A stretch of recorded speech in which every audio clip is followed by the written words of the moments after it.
সিরাজগঞ্জ আমার খুব প্রিয় একটা জেলা। এটা রাসূলেরও প্রিয় হতো, কারণ রাসূলের নাম হলো সিরাজ। কি নাম? বিইজনিহি সিরাজাম মনিরা।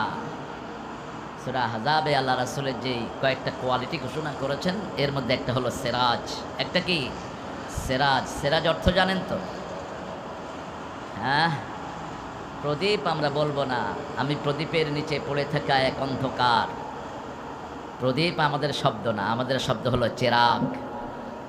চেরাগ আর সেরাজ একই জিনিস, প্রজ্বলিত বাতি। প্রজ্বলিত বাতি। একটা চেরাগ থেকে হাজার চেরাগ বানানো যায়, ঠিক কিনা? এখানে কামারখন্দে দেখেন, এই কামারখন্দ, কামারও কোরআন শরীফের শব্দ। একটা সূরা আছে না, সূরা কামার? কথা কন না কেন?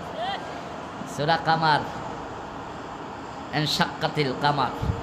আল্লাহ রাব্বুল আলামিন রাসূলের আঙ্গুলের ইশারা চাঁদকে দুই টুকরা করে ফেলেছেন। সুবহানাল্লাহ কইতে ইচ্ছা হয় না? আঙ্গুল উঠিয়েছেন, চাঁদ দুই টুকরা হয়ে গেছে। পা তুলেছেন, সাত আকাশের উপরে চলে গেছে। হ্যাঁ বলছেন হালাল হয়ে গেছে, না বলছেন হারাম হয়ে গেছে। সুবহানাল্লাহ কইতে ইচ্ছা করে না? সেই রাসূল সাল্লাল্লাহু আলাইহি ওয়াসাল্লামের প্রিয় সিরাজ নাম আপনাদের জেলার সাথে জড়িত। আল্লাহ এই জেলার সবাইকে ইসলামের জন্য কবুল করুন। এটা জয়েন বড়দুল, বড়ধুল, বড় ধুল। কেন বড় ধুল? ছোট ধুল হলো না কেন? ভালো। বড় ধুল অর্থ কি? এই জন্য জিজ্ঞেস। রাসূল সাল্লাল্লাহু আলাইহি ওয়াসাল্লাম যদি কোনো এলাকার নাম না বুঝতেন, ওই এলাকায় থাকতেন না। যদি থাকতেন, ওটার নাম চেঞ্জ করে নিতেন। যেমন মদিনায় গিয়ে দেখলেন এটার নাম ইয়াসরিব, ফালাও ইয়াসরিব, এটার নাম মদিনা। কিসের ফালতু নাম লয়ে আসছে ইয়াসরিব?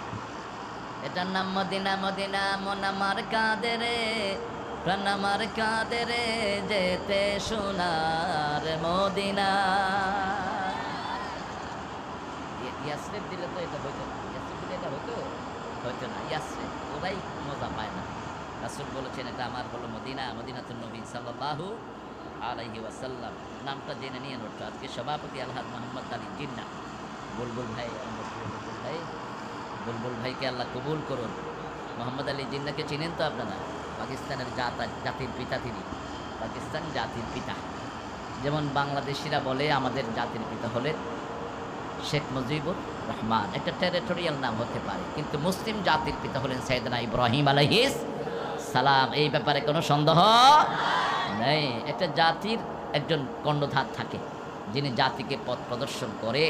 আল্লাহ যাদেরকে, আমাদের জাতিকে যারা পথ প্রদর্শন করেছেন সত্যের পথে, আল্লাহ তাদের সবাইকে কবুল করুক। আমাদের আজকের সহসভাপতি জনাব মোহাম্মদ খলিলুর রহমান ভাই, মাশাআল্লাহ, দুইজনই সুন্দর নামের মানুষ। খলিল কোন নবীর নাম জানি?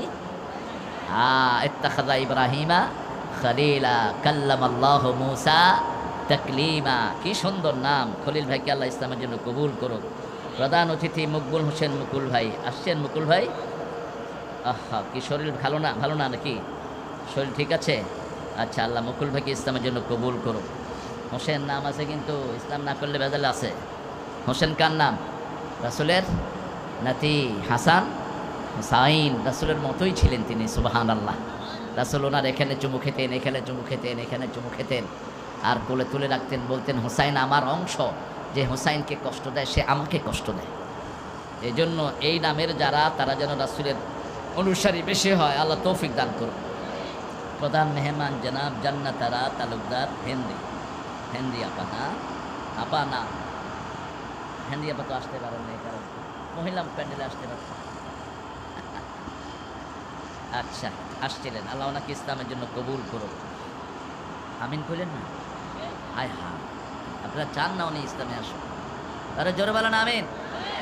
আরেকজনের জন্য দোয়া করলে দোয়াটা আপনার জন্য কবুল হয়। আপনি এটা মিস করেন কেন? বলেন আমিন। আমরা চাই সারা দুনিয়ার মানুষ মুসলমান হয়ে যাক, ঠিক কিনা? কোনো মুমিন চাইতে পারে না কেউ আগুনে পড়ুক। আপনারা কি চান কেউ আগুনে পড়ুক? এখানে আগুন লাগলে যাবেন না তো, সেই দোয়া করতে অসুবিধা কোথায়? সব নবীরা দোয়া করতেন, রাব্বানা আতিনা ফিদ দুনিয়া হাসানাতাও ওয়া ফিল আখিরাতি হাসানাতাও ওয়া কিনা আযাবান নার। হে আল্লাহ, আমাদের সবাইকে দুনিয়ার জীবন সুন্দর করে দেন, আখিরাতের জীবন সুন্দর করে দেন, জাহান্নামের কঠিন আগুন থেকে সবাইকে বাঁচিয়ে দেন। এটা সব নবী আলাইহিস সালামের দোয়া। এখানে শুধু মুসলমানের জন্য দোয়া নয়, সমস্ত মানুষের জন্য দোয়া। এই জন্য ইসলামটা সারা দুনিয়ার সবার ধর্ম ইসলাম হওয়া উচিত, ঠিক কিনা? ছিল তো ইসলামই, মানুষ আন্দাজে পরিবর্তন করে নিয়েছে। পৃথিবীর শুরু ইসলাম, শেষও ইসলাম। মধ্যখানে যাবা কোথায়? কোথায় যাবা? আইনাল মাফার, যাওয়ার কোনো জায়গা নেই। সম্মানিত অতিথি জানাবেস এম শহীদুল্লাহ সবুর ভাই, আল্লাহ সবুর ভাইকে ইসলামের জন্য কবুল করুন। না এসেছিলেন, অনেক ব্যস্ত থাকে চেয়ারম্যান উপজেলা পরিষদ, আলহামদুলিল্লাহ অনেক বড় দায়িত্ব। প্রধান আমার নামের আগে মুফতি লাগাইছেন কেন? আমি তো এটা জানি না, আমার নামের আগে মুফতি। হ্যাঁ, আন্দাজে লাগাইবেন না, এগুলো আন্দাজে লাগাবেন না, লাগানো উচিত। দ্বিতীয় বক্তা তৃতীয় বক্তা না লাগালেই ভালো, আল্লাহর কাছে যেন সবাই প্রথম হয়ে যায়। বলেন আমি। জাকারিয়া খুব সুন্দর কথা বলেছে, আমার তো স্নেহের সুন্দর বলে। জাকারিয়া নবীও খুব সুন্দর কথা বলতেন। জাকারিয়া নবী আলাইহিস সালামের মাথায় করাত দিয়ে কাফেররা 2 খণ্ড করে ফেলেছে, ওনার ছেলেকেও 2 খণ্ড করে ফেলেছে, ইয়াহিয়া আলাইহিস সালামকে। বাপ পুত 2 জন নবী এবং শ্রেষ্ঠ শহীদ। সুবহানাল্লাহ। আল্লাহ জাকারিয়া আলাইহিস সালামের মতো এই জাকারিয়াকে কবুল করো। আমার হাফেজ মাওলানা মোহাম্মদ রবিউল ইসলাম মাহমুদি ভাই এই যে কথা বলেছে সুন্দর, আমি শুনতে পারলে আমারও লাভ হতো। মাওলানা মুফতি আব্দুল হামিদ দামাত বরকতুহুল আলিয়া, হ্যাঁ দামাত বরকতুহুল আলিয়া, এটা না বলাই ভালো, কারণ বরকতটার মালিক আল্লাহ, এটা কোনো ব্যক্তি না। বরকতের মালিক কে? তাবারাকাল্লাযী বিয়াদিহিল মুলক ওয়া হুয়া আলা কুল্লি শাইইন কাদির। তাবারাকাল্লাযী জাআলা ফিস সামাই বুরুজা। তাবারাকাল্লাহু আহসানুল খালিকিন। বরকত কার? আসসালামু আলাইকুম ওয়া রাহমাতুল্লাহি ওয়া বারাকাতুহু। এখন আমরা খাওয়ার ভিতরে বরকত ঢুকাই দিচ্ছি, বরকত খায় আপনি বলো কিছু রাইন্দা কয় যে এটা তাবারক, এটা খায় ফেল। বরকত খায় ফেললে তো থাকবো কেমনি? এটাকে আমরা তাবারক নাম দিয়েছি বরকতের জন্য, কিন্তু বরকতের আসল মালিক কে? বরকতের আসল মালিক আল্লাহ। অনেক মেহমানের নাম আপনারা এখানে দিয়েছেন, সবার নাম করতে গেলে আরও অনেক সময় লেগে যাবে। হ্যাঁ, যাদের নাম এখানে এসেছে আল্লাহ সবাইকে মাফ করে দিক, সবাইকে ইসলামের জন্য কবুল করো। অনেক ওলামা হযরত এসেছেন, আমি যাদের ছাত্র হতে পারলে ধন্য হতাম। অনেক স্কুলে স্যাররা থাকেন, বড় দায়িত্বশীল স্যারদের ছাত্ররা ডিসিএসপি হয়ে গেছে। এরকম অনেক পারঙ্গম স্যার, যোগ্য স্যার আছেন আমাদের বিভিন্ন এলাকায়, আছে না? যত sir primary, high school, college, university এসেছেন, বিভিন্ন পেশায় জড়িত আবাল বৃদ্ধা বনিতা, পর্দার আড়ের মা এবং বোনেরা, হিন্দু সম্প্রদায়ের ভাই বোনেরা, প্রশাসনের ভাইয়েরা থাকেন, বড় কষ্ট করে আইন শৃঙ্খলা রক্ষা করেন তিনারা। Police, RAB, border guard, DB, NSI, SB, আর্মির সদস্যরা যতজন এসেছেন, আল্লাহ সবাইকে কোরআনের জন্য কবুল করুক। আল্লাহ সবার জীবনের গুনাহগুলো মাফ করে দিক, সবাইকে জাহান্নামের আগুন থেকে চিরস্থায়ীভাবে আল্লাহ বাঁচিয়ে দিক। জাহান্নাম বড় কঠিন জায়গা, কঠিন জায়গা। আপনি জাহান্নামের কিচ্ছু সহ্য করতে পারবেন না। একটু পানি দিলে পানি মুখে যাওয়ার আগে চেহারা পুড়ে খসে পড়ে যাবে, এত কঠিন জায়গা জাহান্নাম। এই জন্য রাসূল সাল্লাল্লাহু আলাইহি ওয়াসাল্লাম জাহান্নামের কথা শুনলেই কাঁদতে থাকতেন সমানে, নামাজের ভিতরেও কাঁদতেন, বাহিরেও কাঁদতেন। আমরা জাহান্নামে যেতে পারবো না, আল্লাহ আমাদেরকে জান্নাত দিয়ে দিও। জান্নাতের কাজ করতে হবে, রাজি আছি তো? জান্নাতের প্রথম কাজ লা ইলাহা ইল্লাল্লাহু মুহাম্মাদুর রাসূলুল্লাহ সাল্লাল্লাহু। দ্বিতীয় কাজ 5 ওয়াক্ত নামাজ। কয় ওয়াক্ত? তৃতীয় কাজ আল্লাহর রাস্তায় খরচ করা। চতুর্থ কাজ নিকটাত্মীয়ের সম্পর্ক বজায় রাখা। পঞ্চম কাজ প্রতিবেশীর হক দেয়া। ষষ্ঠ কাজ কাউকে কষ্ট না দেয়া। এরকম 8টা কাজ আছে যেগুলো করলে জান্নাতি হয়ে যাবে। আল্লাহ তৌফিক দান করুক। আজকে আমরা 6ষ্ঠ সূরা থেকে কথা বলবো, যেহেতু 6ষ্ঠ মাহফিল। কোরআন শরীফে মোট সূরা কয়টি? 114। সূরা অর্থ কি?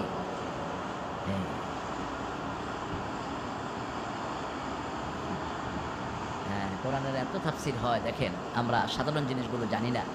কারণ হলো আমাদের দেশে অধিকাংশ হুজুরগুলো কোরআন থেকে কথা বলে না, এরা আলতু ফালতু কথা বলে বেশি।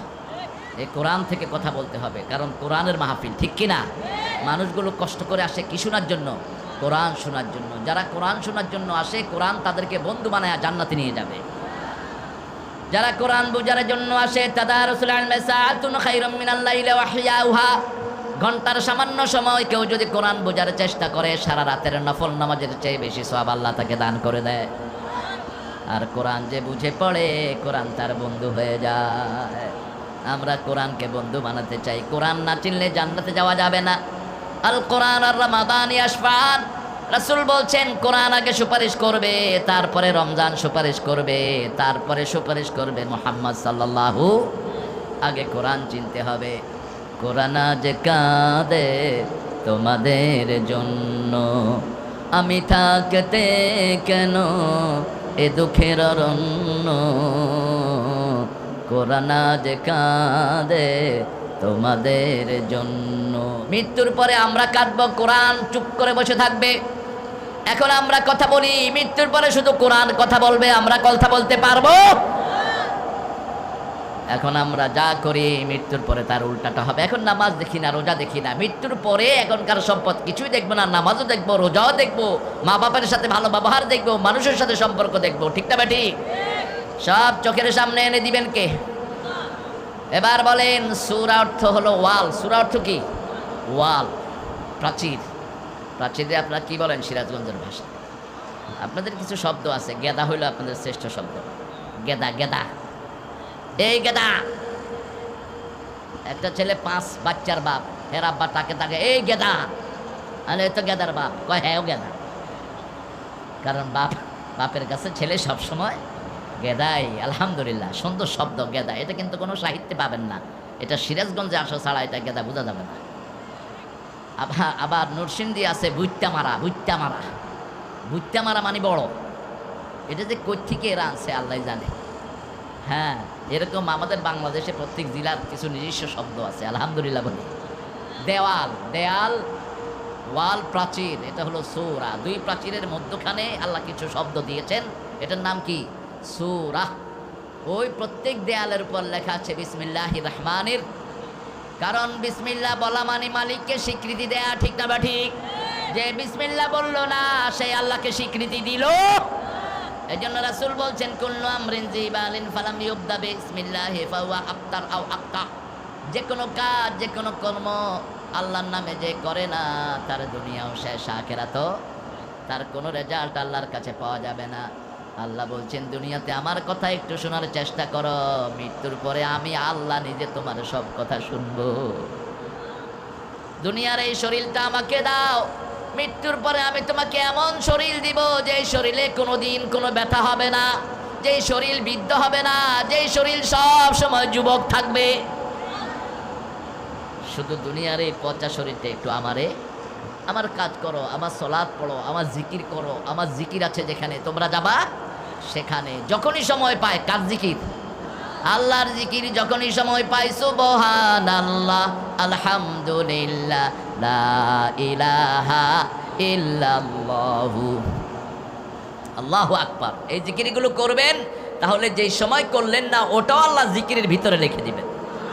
সূরা কাহাফের ভিতরে আল্লাহ বলছেন উযকুরুল্লাহা ইযা নাসিত, when you forgot the almighty just suddenly you remember him। যখনই আপনি ভুলে যান আল্লাহর নাম, মনে আসলেই পড়েন, ওই ভুলা সময়টাও আল্লাহ বিসমিল্লাহ লিখে দিবেন। এত দয়ালু আল্লাহ। আবার যাদের বয়স 60 হয়ে যায় সালাত পড়তে পড়তে, আল্লাহ বলেন নবী আপনি বলে দেন এদের বয়স যখন 60 হয়ে যায় এদের গুনাহ কমতে থাকে।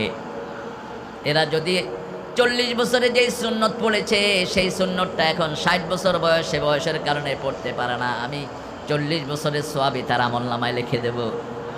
জিকির যেগুলো করতো সেই জিকিরই তার আমলনামায় লিখে দেব। আল্লাহু আকবার। এই জন্য আল্লাহর কাজের ভিতরে শুধু লাভ আর লাভ, লাভ আর লাভ, কোনো ক্ষতি নাই। সিরাজগঞ্জের লোকেরা আল্লাহ জিকির বেশি করে। এই জন্য সব নবীদের সবচেয়ে প্রিয় জিনিস এখানে সবচেয়ে বেশি কি বলেন তো? কি? দুধ। রাসূল মেরাজে গিয়ে কি খেয়েছেন? হ্যাঁ, বেহেশতে কি খাবেন? দুধ। দুধের চেয়ে শ্রেষ্ঠ কোনো খাবার পৃথিবীতে নেই। সারা দেশের মানুষ দুধের জন্য কোথায় আসে? সিরাজগঞ্জ। সিরাজগঞ্জ ছাড়া দুধও পাইবে না, লুঙ্গিও পাইবে না। হ্যাঁ, ল্যাংটা থাকবি, লুঙ্গি নাই তো। রাসূলের সবচেয়ে প্রিয় জিনিস ছিল লুঙ্গি। কি ছিল? লুঙ্গি সবচেয়ে বেশি ভালোবাসতেন আর সবচেয়ে বেশি খাইতেন দুধ। দেখেন দুইটাই আপনাদের এলাকায়, যেহেতু রাসূলের নামটা আপনারা ধারণ করেছেন। আল্লাহু আকবার। আর এই যমুনার মাছের কথা নাই বা বললাম, বাঁশপাতাড়ি মাছের চেয়ে দামি কোনো মাছ বাংলাদেশে নাই। কত টাকা কেজি? কত? 1200। 1200 টাকার নিচে ওই ধরতে পারবে না, ধরলেও টেহাল কত রে, এই 1200 ধরবে না। বাঁশপাতারি কি স্বাদ, মুখে দিলেই ভিতরে চলে যায়। যেরকম চেহারা সেরকম স্বাদ। আলহামদুলিল্লাহ। কোরআন শরীফের সবচেয়ে শ্রেষ্ঠ সূরা কোনটা? কোন সূরার ভিতরে সওয়াব সবচেয়ে বেশি?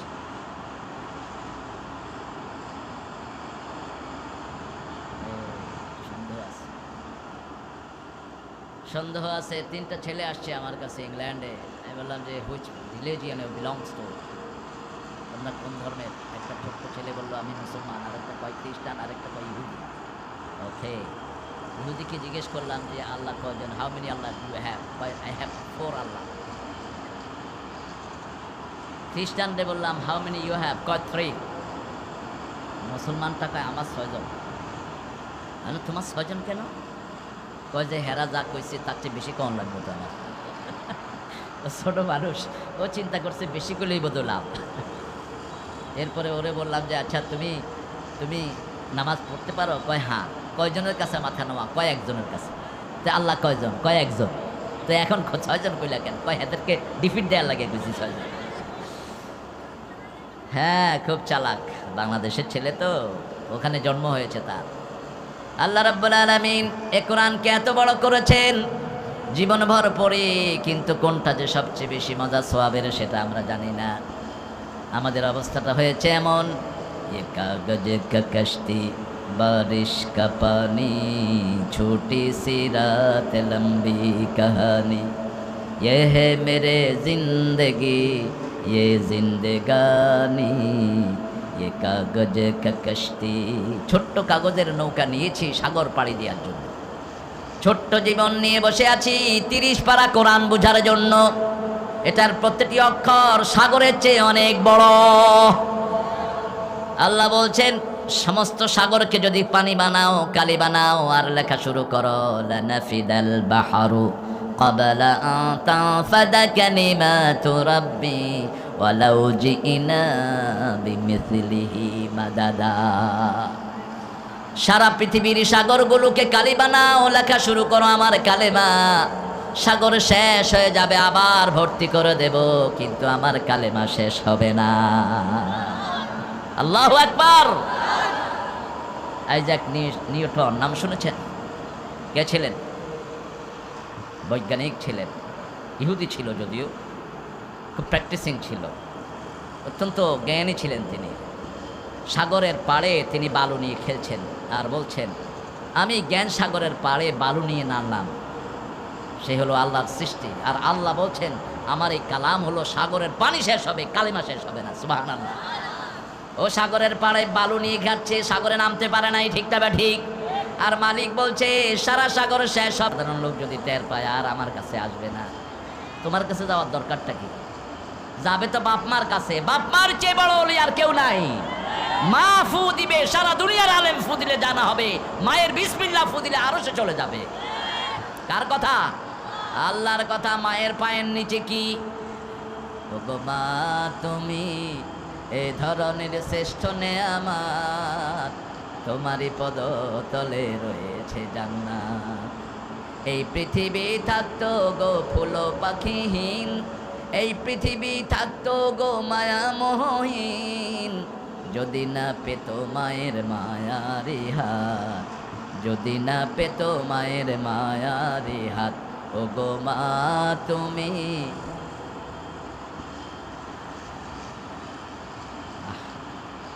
মায়ের পায়ের কাছে বসে থাকবেন, পা ধোয়া দিবেন, তেল মালিশ করে দিবেন, এই শীতের সময় পা ঘষে দিবেন, সরিষার তেল দিয়ে দিবেন। একটু যদি আকাশের দিকে মা তাকায়, আল্লাহর আরশ খুশি হয়ে যাবে। মুখের থেকে যা পড়ে তাই আল্লাহ কবুল করে নেয়। মা ছোট্ট শব্দ, এটার ওজন সবচেয়ে বেশি।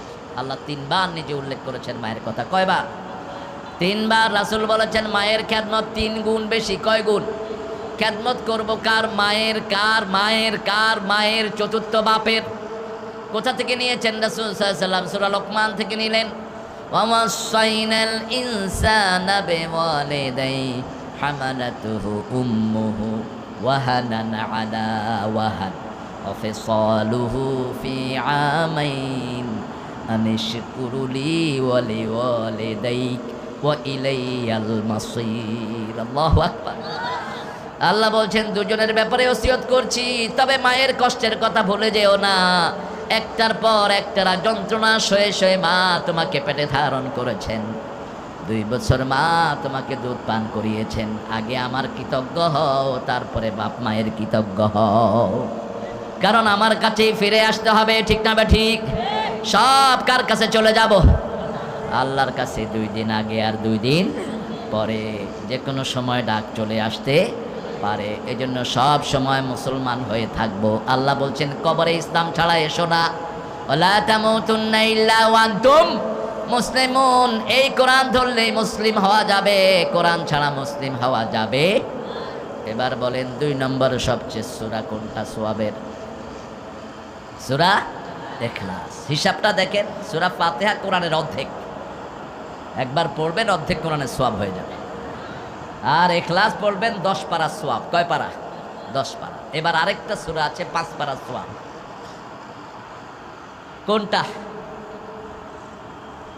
কোনটা আপনারা জানেন, আমি শুধু মনে করিয়ে দিব। সবচেয়ে দামি সূরাগুলোকে আল্লাহ সহজ করে দিয়েছেন, একবার শুনলেই মুখস্থ হয়ে যায়। যে কোনো মানুষ মসজিদে গেলেই আল্লাহ তাকে 3-4টা সূরা উপহার দিয়ে দেয়। এর মধ্যে সর্বপ্রথম হলো সূরাতুল ফাতিহা, 2 নম্বর হলো কুল হুয়াল্লাহু, 3 নম্বর হলো ইন্না আ'তাইনা কাল কাউসার। এই কাউসার সূরাটা পড়লে কোরআনের 5 পারার সওয়াব আমলনামায় এসে যাবে। আজকে আমরা পড়ব 6 নম্বর সূরা। কয় নাম্বার? 6 নাম্বার। রাসূল বলছেন কোরআনের প্রথম 7টা সূরা যে তাফসীর সহ অর্থ সহ জানে, সে আলেম হয়ে যায়। কোরআন জানে না যারা, তারা আলেম হতে পারে না। আলেম হতে হলে কি জানতে হবে? আল ইলমু ইলমান, ইলম 2 প্রকার, ওহী মাতলু গায়রে মাতলু। হাদিসটাও ওহী, রাসূলের মনের কথা না। এটা কার কথা? আল্লাহর কথা। হাদিস মানা সুন্নত না নফল? ফরজ। হাদিস মানা কি?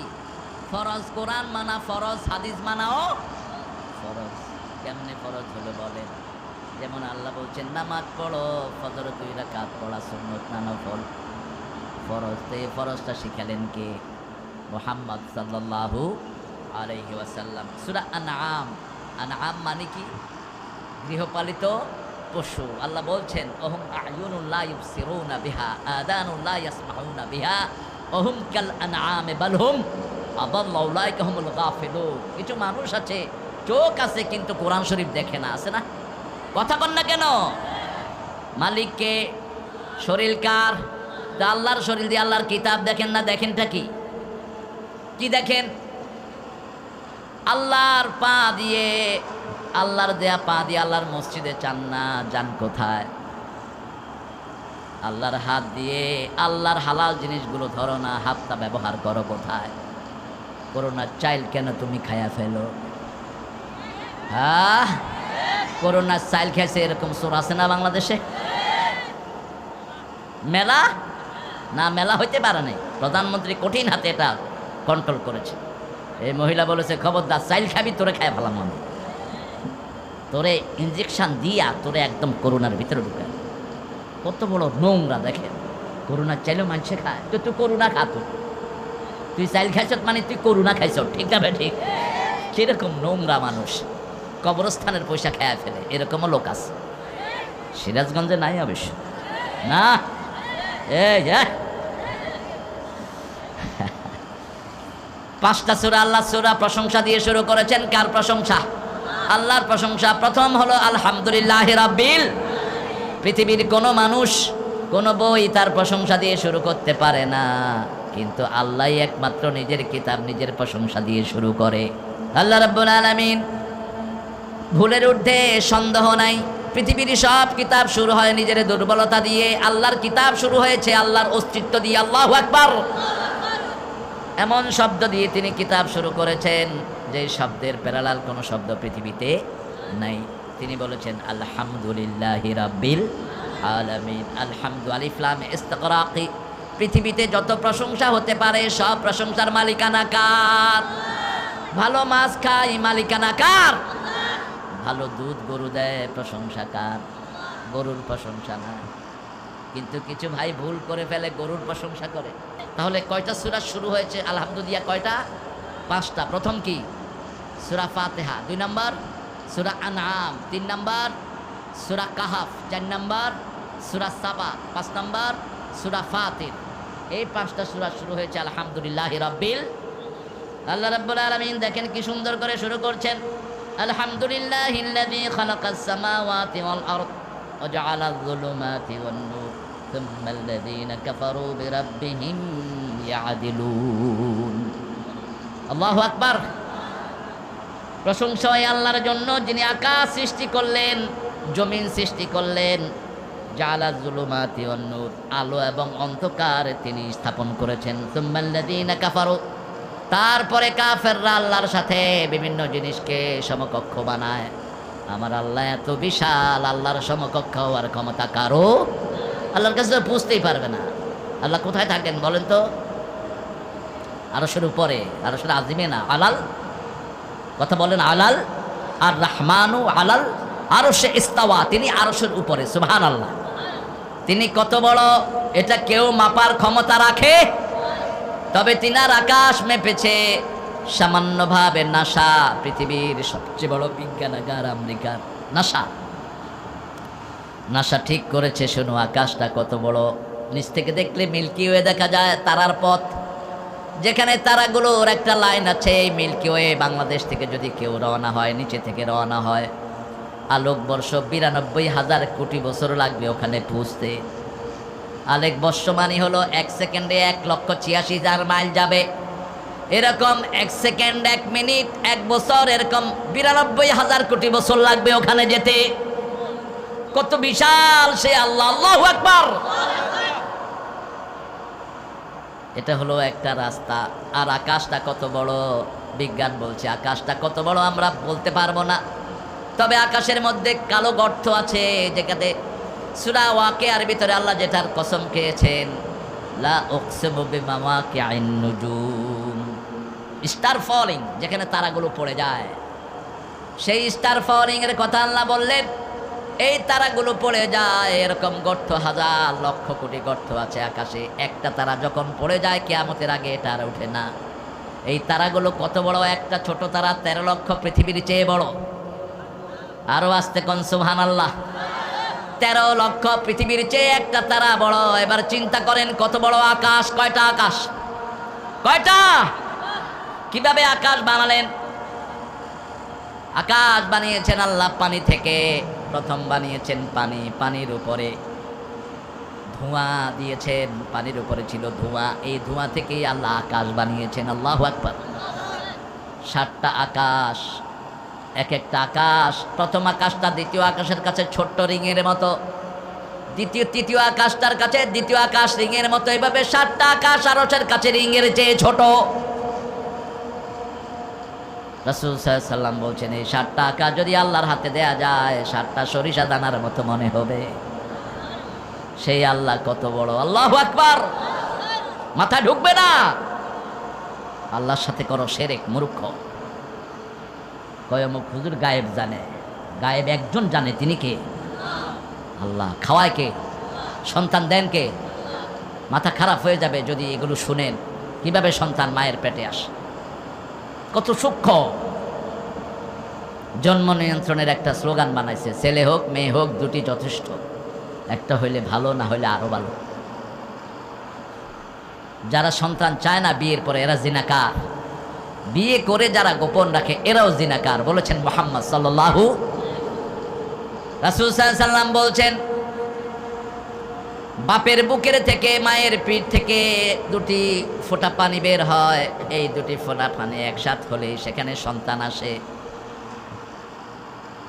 মায়ের পানি থেকে সন্তানের চুল হয়, গোস্ত হয়, রক্ত হয়।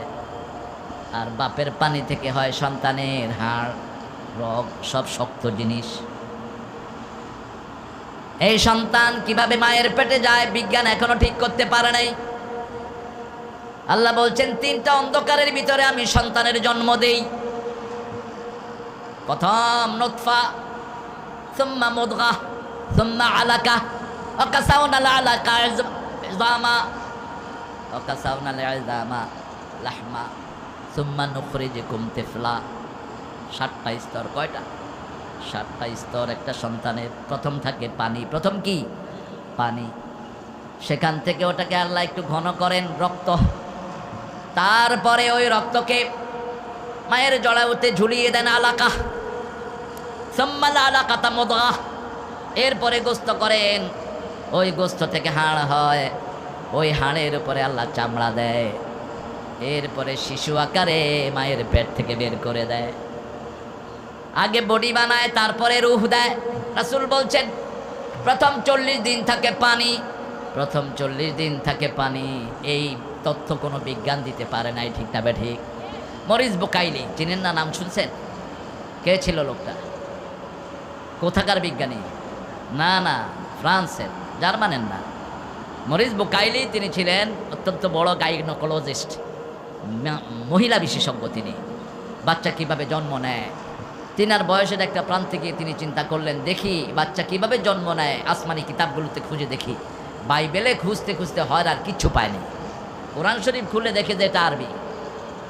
ও চিন্তা করলো কোনো হুজুরের কাছে গেলে হুজুরের মত মতো বুঝাইয়া দিবে, আমার কারবার শেষ। নিজে আরবি শিখলেন। শিখে কোরআনের প্রথম নাজিল হওয়া সূরা নিয়ে বসলেন। কোন সূরা প্রথম নাজিল হয়েছে? সূরা আলাক। ইকরা বিসমি রাব্বিকাল্লাযী খালাক খালাকাল ইনসানা মিন আলাক। যখনই তিনি এটার প্রথম 2টা আয়াত পড়লেন, তিনার মাথা ঘুরে গেল। 50 বছর গবেষণা করে তিনি যা পান না, আজকে শুরুতেই তিনি সেটা পেয়ে গেছে। তিনি পড়ে নিলেন লা ইলাহা ইল্লাল্লাহু মুহাম্মাদুর রাসূলুল্লাহ সাল্লাল্লাহু। আল্লাহ বলছেন আমি আকাশ সৃষ্টি করেছি তোমাদের জন্য। আনতুম আশাদ্দু খালকান আমিস সামাউ বানাহা রাফা সামকাহা ফাসাওয়াহা ওয়া আগতাশা লাইলাহা ওয়া আখরাজা দুহাহা আখরাজা মিনহা মাআহা ওয়া মারআহা। আল্লাহ রাব্বুল আলামিন বলছেন আকাশ বানানো কঠিন না তোমাদেরকে বানানো কঠিন? কোনটা কঠিন? তারাও নাহা বেগাইরা আমাদ। এত বড় আকাশ, নিচে কোনো পিলার নাই। আল্লাহু আকবার। ছোট্ট একটা প্যান্ডেল করেছেন, কত পিলার, ঠিক না ঠিক? পিলার যদি একটা পড়ে যায়, কাপড়টা নিচে নেমে যাবে। আপনি বলবেন হুজুর কই, আমি বলবো আমনে কই। কিন্তু এত বড় আকাশ, পাহাড়ে হেলান দিয়ে আকাশ ঘুমায়, ওই এত সুন্দর করে বানিয়েছেন। মা তারা ফি খালকির রহমানি মিন তাফাবুত।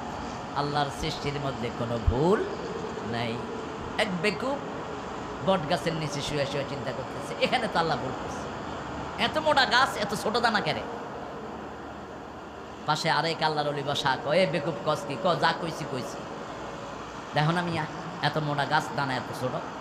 আল্লাহ ওর ডাটা এত চিকন, এত বড় লাউ। এখানে আল্লাহ ভুল করে গেছে। শুয়ে আছে সেখানে, দক্ষিণা বাতাস এসে আস্তে বটের দানা নাকের উপরে পড়েছে। উঠে কয় আল্লাহ আপনিও ঠিক, আপনার হিসাবও ঠিক। কয় কিরে বেকুব কি হয়েছে? এই বট গাছের নিচে আমার মতো লোকেরা বিশ্রাম নিবে, এই জন্য দানাগুলোকে আল্লাহ ছোট করে দিয়েছে, যাতে করে শত দানা পড়ে আমার গোলামের ক্ষতি না হয়। কত অসাধারণ স্রষ্টা তিনি, আল্লাহু আকবার। যাকে যেইভাবে সুন্দর লাগে তাকে সেইভাবে বানিয়েছেন, ঠিক না ঠিক? যার ভুরু লেগায় দিলে সুন্দর, তার ভুরু লাগিয়ে দিয়েছেন। যার ভুরু ফাঁক রাখা দরকার, ফাঁক রেখে দিয়েছেন। আমাদের মেয়েরা মনে করে আল্লাহর দেয়া ভুরু ভালো নয়, নিজেরা ভুরু ছাচে। যে মেয়ে ভুরু ছাচে তার উপরে আল্লাহ লানত। কেন লানত জানেন? আজকের মেডিকেল সায়েন্স বলছে ভুরু যারা ছাচে যে কোনো সময় তাদের চোখ অন্ধ হয়ে যেতে। মা আয়েশা বলছেন রাদিয়াল্লাহু আনহা, কেউ যদি বলে রাসূল দাঁড়িয়ে পেশাব করেছে, ও রাসূলের নামে মিথ্যা তহমত দেয়। জীবনে একবার তিনি দাঁড়িয়ে পেশাব করেছেন। কয়বার? একবার। একটা খুব ময়লা জায়গা ছিল, সাথে বসলে কাপড় নষ্ট হয়ে যেত। তিনি একবার দাঁড়িয়ে পেশাব করেছেন, আর কোনোদিন দাঁড়িয়ে পেশাব করেন নাই মুহাম্মদ সাল্লাল্লাহু আলাইহি ওয়াসাল্লাম। এখন ডাক্তাররা বলছে দাঁড়িয়ে যারা রেগুলার পেশাব করে যে কোনো সময় কিডনি নষ্ট হয়ে যেতে পারে। বসে করলে এটা কিডনির জন্য নিরাপদ। কিডনি রোগী বাহিরে বেশি, দেশে কম, কারণ আমরা অধিকাংশ বসেই পেশাব করি, ঠিক না ঠিক? আর পেশাব করে যে লেফট রাইট করেন এটাও দরকার নেই। কিছু কিছু লোক আছে লেফট রাইট এর মধ্যে খবরদার এটা যেন না হয়। রাসূল এটা খুব গোপনে করতেন, খুব গোপনে, গলায় আওয়াজও করতেন না, দূরে চলে যেতেন, আড়ালে করতেন এই কাজটা। এরকম স্লোবে বসতেন রাসূল, স্লোব, স্লোব মানে উঁচু থেকে নিচু জায়গা, যাতে ছিটাগুলো উপরের দিকে না আসে। কত গোপনে সন্তর্পণে করতেন। আপনি বসে থাকলে এটা নিষ্কাশিত হয়ে যায়, এটাকে উঠে থাকলে এমনি করে হেমনি করে, দরকার নাই এগুলো, এটা যেন না হয়। এটা দেখবেন স্কুলে বাচ্চারা, ছোট ছোট মেয়েরা হেঁটে যায়, একজন এটা নিয়ে হাঁটাহাঁটি করতেছে, এরকম দেখা যায় না? এটা যেন না হয়, এটা গোপনে করবেন। আল্লাহ বোঝার তৌফিক দান করুন। ইসলাম যে কত সুন্দর দেখেন। এই কোরআন সবার মাঝে আপনি পড়তে পারবেন, কিন্তু হিন্দু ভাইদের 7টা কিতাবে এরকম একটা অধ্যায় আছে যেটা মেয়ের সামনে মা পড়তে পারবে না, বাপের সামনে ছেলে পড়তে পারবে না। বাইবেলের একটা অধ্যায় আছে অ্যাডসিস্ট, এটাও পড়া যায় না, এত নোংরা। কিন্তু আমার কোরআন যখন ছেলে মেয়ের কথা বলেছে হুন্না লিবাসুন লাকুম ওয়া আনতুম লিবাসুন লাহুন্না। স্বামী স্ত্রীর পোশাক, স্ত্রী স্বামীর পোশাক, কি সুন্দর শব্দ। আবার বলেছেন নিসাউকুম হারসুন লাকুম, বিবিরা হলো তোমাদের জন্য ক্ষেতের মতো। ক্ষেতে অত্যাচার করলে ফসল নষ্ট হয়ে যায়, বিবিদের সাথে দুর্ব্যবহার করলে তোমার বংশধর নষ্ট হয়ে যাবে। কি সুন্দর শব্দ চয়ন, সুবহানাল্লাহ বলতে ইচ্ছে করে না? এই জন্য আপনার বেফাস শব্দ যেন আমরা মুখে না আনি, আমরা সবসময় ডিসেন্ট শব্দ ব্যবহার করব। কুলু লিন্নাসি হুসনা, সবচেয়ে সুন্দর শব্দ চয়ন করব কোরআনের মাহফিলে। আল্লাহ তৌফিক দান করুন। আল্লাহ রাব্বুল আলামিন বলছেন জাআলায যুলুমাতি ওয়ান নূর, আমি নূর বানিয়েছি, অন্ধকার বানিয়েছি। লিতুখরিজান নাসা মিনায যুলুমাতি ইলান নূর, এই কোরআন তোমাদেরকে দিয়েছি তোমরা যেন অন্ধকার থেকে আলোর দিকে আসতে পারো। আবার যারা আল্লাহর ওলি তাদেরকে আল্লাহর নূরের দিকে নিয়ে যায়। আল্লাহর ওলি কারা? যারা ঈমান এনেছে তারা আল্লাহর ওলি, আল্লাহ তাদের ওলি। ঠিক তবে ঠিক। আল্লাহ বলছেন সূরা বাকারার ভিতরে 257 নম্বর আয়াতের ভিতরে আল্লাহ বলছেন আল্লাহু ওয়ালিয়ুল্লাযীনা আমানু ইউখরিজুহুম মিনাল যুলুমাতি ইলান নূর ওয়াল্লাযীনা কাফারু আউলিয়াউহুমুত তাগুত ইউখরিজুনাহুম মিনান নূরি ইলাল যুলুমাত উলাইকা আসহাবুন নারি হুম ফিহা খালিদুন। আল্লাহুম্মা আজিরনা মিনান আদখিলনাল ফিরদাউসা মাআল আবরার। আল্লাহ বলেছেন যারা ঈমান এনেছে আমি তাদের ওলি, তারা আমার ওলি। আল্লাহু আকবার। আল্লাহর ওলি হতে রাজি আছেন তো? আল্লাহ বলছেন নূরের জন্য আমার কাছে দোয়া করো। রাসূল নূরের জন্য দোয়া করতেন। যখন নিজের ঘর থেকে মসজিদে যেতেন, ঘরের পাশেই ছিল মসজিদ। ঠিক তবে ঠিক। রাসূল সাল্লাল্লাহু আলাইহি ওয়াসাল্লামের ঘর এগুলো ছিল ছোট্ট ছোট্ট রুম, ছোট্ট ছোট্ট কি সূরা হুজুরাত। কোন সূরা? হুজুরাত। রুম সমূহ, বাড়ি সমূহ না, রুম সমূহ। জান্নাতের এক একজন শ্রেষ্ঠ রমণী ছোট্ট একটা রুমে থাকতেন। মা আয়েশা রাদিয়াল্লাহু আনহা বলতেন আমার রুমটা এত ছোট ছিল, রাসূল সাল্লাল্লাহু আলাইহি ওয়াসাল্লাম যখন তাহাজ্জুদের নামাজ পড়তেন সেজদাত গেলে আমার পা সরায়া উনি সেজদা দিতেন।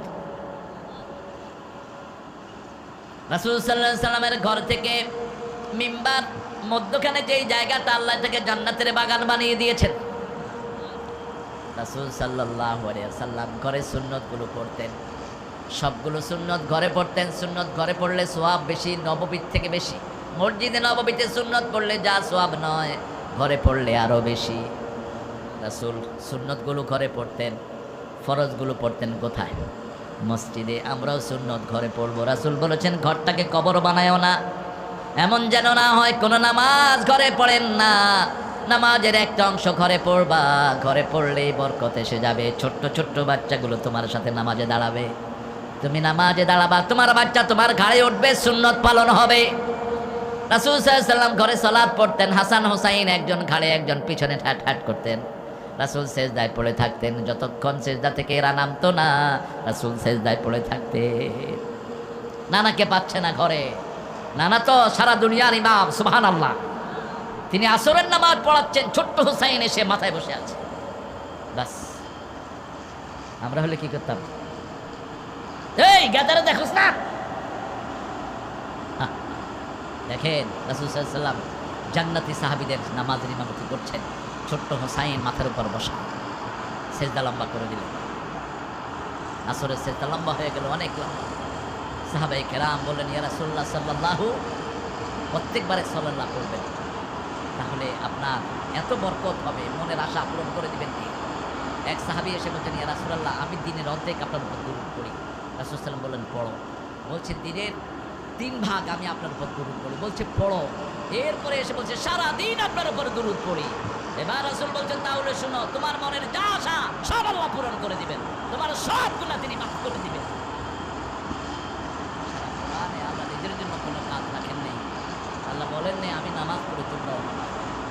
শুধু বলেছেন আমি আমার নবীর উপর রহমত দেই, তোমরাও তার জন্য রহমত চাও।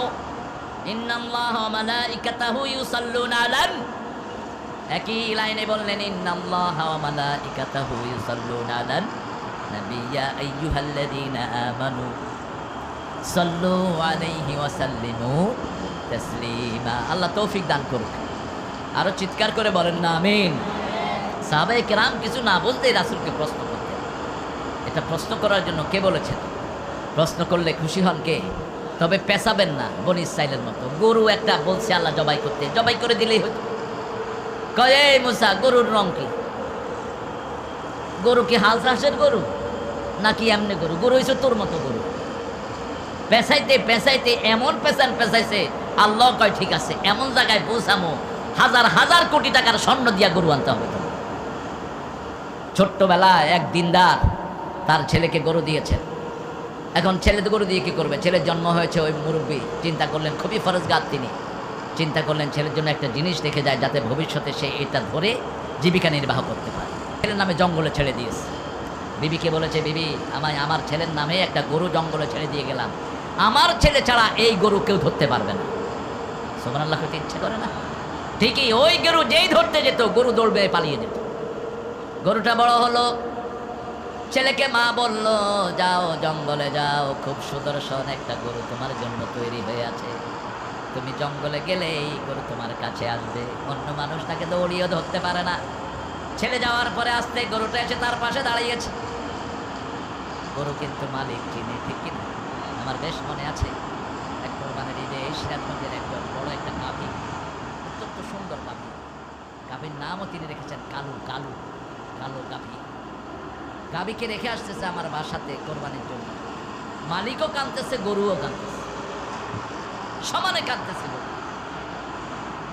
এত খারাপ লেগেছে, কিন্তু আল্লাহ কোরবানির নির্দেশ দিয়েছেন, আল্লাহ যেন জান্নাতে ওই গরুটা আমাদেরকে দেয়।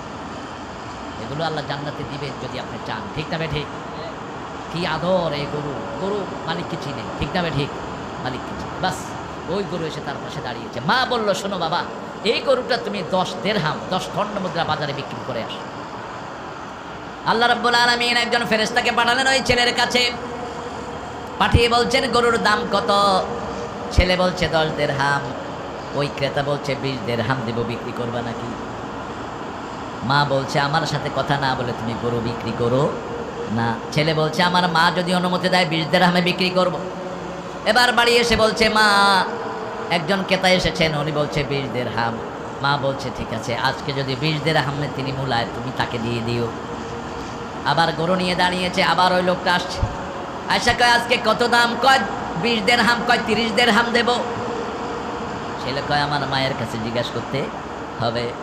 এবার মা বলেছে, ঠিক আছে, 30 দিরহাম হলে দিয়ে দিও। পরের দিন উনি আবার এসে বলছে 40 দিরহাম দেব।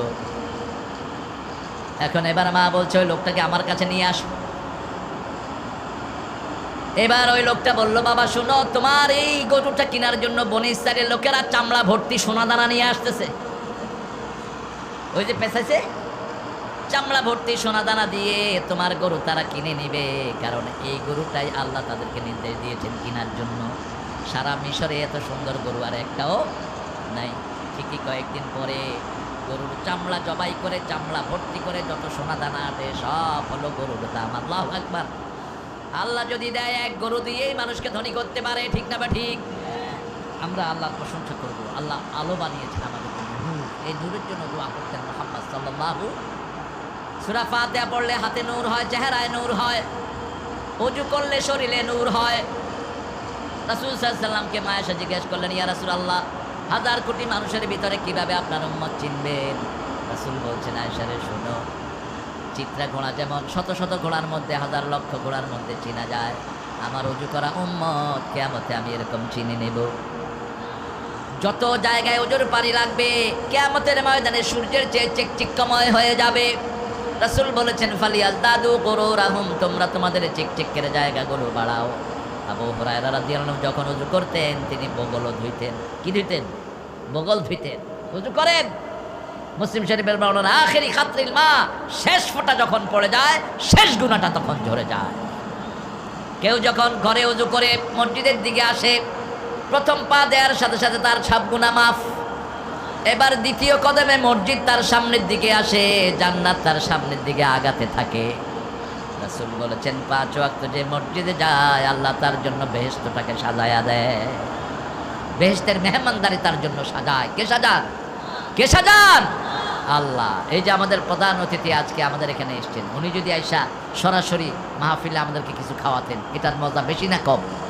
বেশি। আপনাকে যে দাওয়াত দেন তিনি যদি নিজে কিছু বেড়ে দেন এটার দাম সবচেয়ে বেশি। আল্লাহ খাওয়াবেন, খাওয়াবেন কে? ওয়াসাকাহুম রাব্বুহুম শারাবান তাহুরা, পবিত্র শরবত আমাদেরকে খাওয়াবেন কে? আল্লাহর দেয়া পবিত্র শরবতটা কেমন হবে আল্লাহ আমাদেরকে সেই তৌফিক দান করে দিয়েন। রাসূল দোয়া করতেন, পড়েন আল্লাহুম্মা ইজআল ফি কলবি নূরা, ফি আইনি নূরা, ফি সামিঈ নূরা, ফি বাসারি নূরা, ফি আযামি নূরা। আমি বাংলা বলে দেই, আল্লাহ বাংলাও বুঝেন। বুঝেন না? কথা কন না। এবার ওয়ার্ল্ড কাপ শুরু হয়েছে একটা আয়াত দিয়ে সূরা হুজরাতে। হ্যাঁ হ্যাঁ, 13 নম্বর আয়াত। সূরা হুজরাত হলো আমাদের নিশানা। সূরা হুজরাত থেকে সূরা বুরুজ পর্যন্ত হলো দেওয়ালে মুফাসসাল। এটা আপনারা এশার নামাজে পড়বেন আর ফজরে পড়বেন এই সূরাগুলো। এরপরে নিচের থেকে আসে মধ্য, এরপরে আসে একদম ছোট আলাম তারা থেকে নাস পর্যন্ত, এগুলো হলো ছোট। এগুলো কোন সময় পড়বেন? মাগরিবে পড়বেন, এগুলো মাগরিবে পড়বেন। এটা পড়তেন মুহাম্মদ সাল্লাল্লাহু। তো এই 13 নম্বর আয়াত দিয়ে তারা ওয়ার্ল্ড কাপ শুরু করেছে, যদিও খেলাটা হারাম। খেলা কি? কারণ এটার ভিতরে জুয়া আছে। কি আছে? জুয়া আছে। আর হাফ প্যান্ট পিটা পরে বললো সোয়াব হয় নাকি? হ্যাঁ, কি পাগল, এক এক পতাকা লাগাইছে 3 মাইল। পয়সা পাও কোথায়? হ্যাঁ, জমি বেচছে তো। ঠিকই কইছে, ঠিকই কইছো। এই গাদা পয়সা পাইছে। হায় হায়, এত বড় যদি কোরআনে আয়াত লাগে আর কি কত সোয়াব হইতো। এই বেটা একটাও তো নামাজ পড়ে না, এদের দেশে তো আজানও হয় না। তুমি এত পাগল হয়েছো কেন? কি ব্রাজিল আর আর্জেন্টিনা, আবার একটার মিষ্টিও খাওয়া, আবার 2টা কিনলে গিয়ে মইরেও গেছে। নাউজুবিল্লাহ মিন যালিক। এটার জন্য ধরা হবে সবাইকে, কারণ বাচ্চাদেরকে সঠিক জ্ঞান দেওয়া হয় না। ঠিক না বা ঠিক? প্রথম ধরা হবে বাপ মাকে, এরপরে ধরা হবে শিক্ষকদেরকে, এরপরে ধরা হবে সমাজের নেতাদেরকে। কেন বাচ্চাদেরকে সঠিক জ্ঞান দেওয়া হলো না? প্রথম ওয়ার্ল্ড কাপ যেটার ভিতরে কোরআন তেলাওয়াত দিয়ে শুরু হয়েছে, এখন রেজাল্ট যেটা হয়েছে, হাজার হাজার ছেলে মেয়ে পড়ছে লা ইলাহা ইল্লাল্লাহু মুহাম্মাদুর রাসূলুল্লাহ সাল্লাল্লাহু। এয়ারপোর্টে ঢুকতেই একটা হাদিস লিখে রাখছে, কঠিন করে দিও না, সহজ করে দাও। সুসংবাদ দাও, দুঃসংবাদ দিয়ে সরিয়ে দিও না। দেখেন কত দামি কথা। রাসূল সাল্লাল্লাহু আলাইহি ওয়াসাল্লাম হাদিস পড়ছিলেন, তাফসীর করছিলেন। একজন লোক বসা, রাসূলের আলোচনা শুনতে শুনতে পেশাব আসছে, চাপতে চাপতে পেশাব পড়েই গেছে। পেশাব পড়ে গেছে। এখন মসজিদের ভিতরে এটা কি করা দরকার? কথা কর। হ্যাঁ, মারা দারুণটা, ওই যে মারার জন্য রেডি হয়েছে। দেখেন আমাদের মসজিদে এই কাম করলে তো কি লইতাম, যেটা নামাজ পড়ে না সেটাও কি লইতাম। তুই এটা কাম করার জায়গা পাস না। সাহাবায়ে কেরাম হাত গুটায় নিলেন। রাসূল সাল্লাল্লাহু আলাইহি ওয়াসাল্লাম টের পেলেন, বলছেন বাশশিরু ওয়ালা তুনাফিরু, খবরদার সুসংবাদ দাও, দুঃসংবাদ দিয়ে সরিয়ে দিও না, সহজ করো, কঠিন করে দিও না। বুআইসতু মুআসসিরিন, আমি সহজ করার জন্যই দুনিয়াতে এসেছি। সবার হাত নিচে নেমে গেল। রাসূল মাহফিল শেষ করলেন, লোকটা দোয়া করছে, আল্লাহুম্মা ইরহাম আলাইয়া ওয়া ইরহাম আলা মুহাম্মাদ ওয়া লা তুরহাম আলাইহিম। হে আল্লাহ আমার উপর রহম করেন, মুহাম্মদ সাল্লাল্লাহু আলাইহি ওয়াসাল্লামের উপর রহম করেন, আর যারা আমারে মারতে ধরছে কারো উপর রহম করেন। এরা আমারে কিলাইতে বুঝি রাসূল না থাকতেও। ঠিক না বা ঠিক?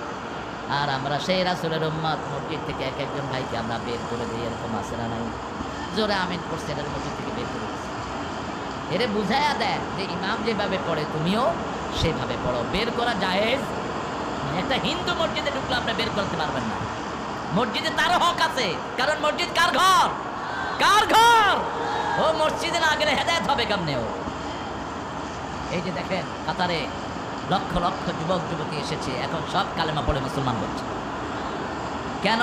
ওরা যদি এই সুযোগটা না দিত, আর ঢুকার সময় যদি বলতো এই হাফ প্যান্ট পিন্ধে আছে তুই ঢুকতে পারবি না, এই বাড়ি দিয়া হইয়া থাক, তাহলে হে কালেমাও পড়তো না, কোরআন শরীফও দেখতো না। ঠিক না বেঠিক?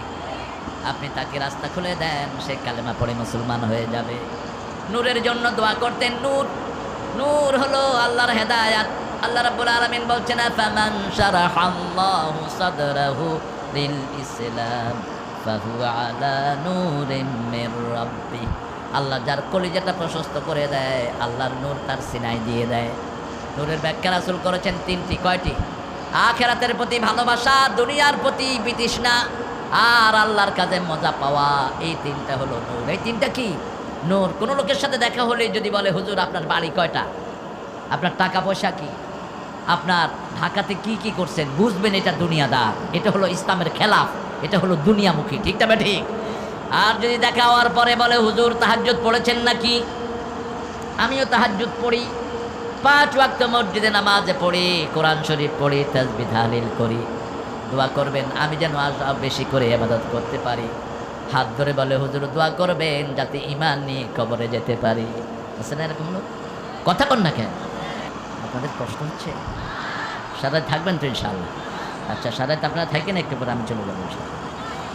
হ্যাঁ, আপনার সারা রাত কেন থাকবেন? আপনারা সারা রাত থাকবেন। এখন থেকে নিয়ত করেন রমজানের শেষ 10 রাত রাসূল একদিনও ঘুমাতেন না, আমরাও ঘুমাবো না। রাজি আছি তো? রমজানের শেষ 10 রাত রাসূল এক রাতও ঘুমাতেন না। আপনারা ঘুমান কেন? আপনারা বইয়া থাকেন 27 জন্য। রাসূল তো এটা করতেন না সাল্লাল্লাহু। তিনি 10 রাত জাগতেন, আমরাও 10 রাত জাগবো। সিদ্দা মিজারা ও আইকাজা আহলা, তিনি কোমর বাঁধতেন, প্রতিবেশীকে জাগাতেন, নিজের পরিবারকে জাগাতেন, সারা রাত জেগে থাকতেন। আল্লাহ আমাদেরকে তৌফিক দান করেন। আরো জোরে বলি আমি। নূর আছে যেখানে আমরা যাব, সেখানে রাসূল বলছেন সূরা ফাতিহা নূর, আর নূর হলো সূরা বাকারার শেষ 2টি আয়াত। আমানার রাসূলু বিমা উনজিলা ইলাইহি মির রাব্বিহি ওয়াল মুমিনুন কুল্লুন আমানা বিল্লাহি ওয়া মালাইকাতিহি ওয়া কুতুবিহি ওয়া রুসুলিহি লা নুফাররিকু বাইনা আহাদিন মির রুসুলিহি ওয়া ক্বালু সামি'না ওয়া আতা'না গুফরানাকা রাব্বানা ওয়া ইলাইকাল মাসির। এরপরে লা ইউকাল্লিফুল্লাহু নাফসান ইল্লা, এই 2টি আয়াত, এটা নূর। এটা পড়ে যা চাইবেন কবুল করবেন কে? সূরা ফাতিহা পড়ে যা চাইবেন কবুল করবেন কে? আপনারা বলতে পারেন যে হুজুর কত কিছু চাইছেন, পাইতো না। কথা বল না, তো হুজুরা খামা খাই। কি চেয়েছেন যদি জিজ্ঞেস করেন আল্লাহ আপনি কি চেয়েছেন, কয়েকটার পরে আর বলতে পারবেন না। কারণ ছোটবেলায় মোনাজাত ধরেছে, হুজুররা আমিন আমিন বলেছে, আমরাও আমিন আমিন বলেছি। ঠিক না ঠিক? কি বলেছে বুঝি নাই। আবার বহু মোনাজাতে গিয়েছে, কি হুজুর বলেছে আমি নিজে বুঝি নাই। আমি যা চেয়েছি সেটাও আমি ভুলে যাব। আল্লাহ রাব্বুল আলামিন বলবেন কি চেয়েছিস বল, বলবে আর আল্লাহ তোমার কাছে বাড়ি চেয়েছি, গাড়ি চেয়েছি, সুন্দর একটা আবাসন চেয়েছি, সুন্দর ব্যবসা চেয়েছি। আর কি চেয়েছো আর মনে নাই। এবার আল্লাহ বলবেন ডান দিকে তাকাও। ছোটবেলা থেকে মৃত্যু পর্যন্ত যা চেয়েছেন সব আপনি পেয়ে যাবেন, সব আল্লাহ সাজিয়ে রেখেছেন। সেজদায় পড়ে বলবেন আল্লাহ দুনিয়াতে যা দিয়েছেন সেটাও যদি না দিতেন কতই না ভালো হতো। কারণ দুনিয়া আমাদেরকে আল্লাহ রুটি বানায়া খাওয়ায়া দিবেন। কি বানাবেন? রুটি বানায়া, পাখির ভুনা দিয়ে রুটি খাওয়ায়া দিবেন। দুনিয়া শেষ, দুনিয়া শেষ। এই দুনিয়ার 2 পয়সা দাম নাই। ছোট্ট একটা জায়গা, এটার জন্য মানুষ এত পেরেশান। 25,000 মাইল লম্বা, 8,000 মাইল চওড়া, এই হলো দুনিয়া। আর একজন জান্নাতীকে ছোট্ট জান্নাত যেটা দিবেন সেটা 10 দুনিয়ার চেয়ে অনেক বড়। আরো আস্তে কন্যা সুবহানাল্লাহ। সে আল্লাহ রাব্বুল আলামিন বলছেন আমার কাছে নূর চাও। রাসূল দোয়া করতেন আল্লাহ আমার মাথায় নূর দেন, মগজে নূর দেন, হাতে নূর দেন, পায়ে নূর দেন, অস্থিমজ্জায় নূর দেন, শিরায় শিরায় নূর দেন। উপর থেকে নূর দেন, নিচ থেকে দেন, ডান থেকে দেন, বাম থেকে দেন, সামনে থেকে দেন, পিছন থেকে দেন, আমাকে শুধু নূর দেন। যেই দিন আমি দুনিয়া ছেড়ে কবরে চলে যাব, আমার কবরটাকে নূর দিয়ে আপনি ভরে দিয়ে। সেজদাগুলি হলো নূর। সেজদা কি? যত জায়গায় সেজদা দিবেন এই সব জায়গাগুলো কিয়ামতে সাক্ষী হয়ে যাবে। এই যে এখানে বসে বসে কোরআন শুনছেন, এই জায়গাটাও কিয়ামতে সাক্ষী হবে। আল্লাহু আকবার। ইয়াউমাইযিন তুহাদ্দিসু আখবারাহা বিআন্না রাব্বাকা আওহা লাহা। এই মাটি কথা বলবে, আল্লাহ আমার বুকে বসে বসে আপনার সুরা নামের কথা শুনেছে, আপনার প্রশংসা শুনেছে, আপনার গুণগান করেছে, আপনার কাছে চেয়েছে আল্লাহ তাকে মাফ করে দেন। মুমিন যখন মারা যায়, মুমিনের জন্য আকাশ কাঁদে, জমিনও কাঁদে। আর যখন কাফের মারা যায়, ফামা বাকাত আলাইহিমুস সামাওয়াতু ওয়াল আরদ, তার জন্য আকাশও কাঁদে না, জমিনও কাঁদে না। ইবনে আব্বাস রাদিয়াল্লাহু আনহুকে জিজ্ঞেস করা হলো, মা মানা হাযিহিল আয়াহ, এটার অর্থ কি? ইবনে আব্বাস রাদিয়াল্লাহু আনহু বলছেন, সবচেয়ে বড় মুফাসসির, তিনি বলছেন জমিনের যে জায়গায় বসে মানুষ কোরআন শুনে জিকির করে, ওই লোকটা যখন থাকে না, জমিনটা তার জন্য কাঁদে। আবার আকাশের যেই জায়গা দিয়ে তার সোয়াবগুলো উপরে ওঠে, ওই জায়গাও তার সোয়াব না পেলে কাঁদতে থাকে। কিন্তু যারা নাফরমান, চোর এবং বেঈমান, গাঁজাখোর, মদখোর আছে না নাই, কথা কন না কেন, এদের জন্য আকাশও কাঁদে না, জমিনও কাঁদে না। আমরা 5 ওয়াক্ত নামাজ ছাড়বো না। রাজি আছেন? রাজি আছেন? কারা কারা হাত তুলে দেখা দেন।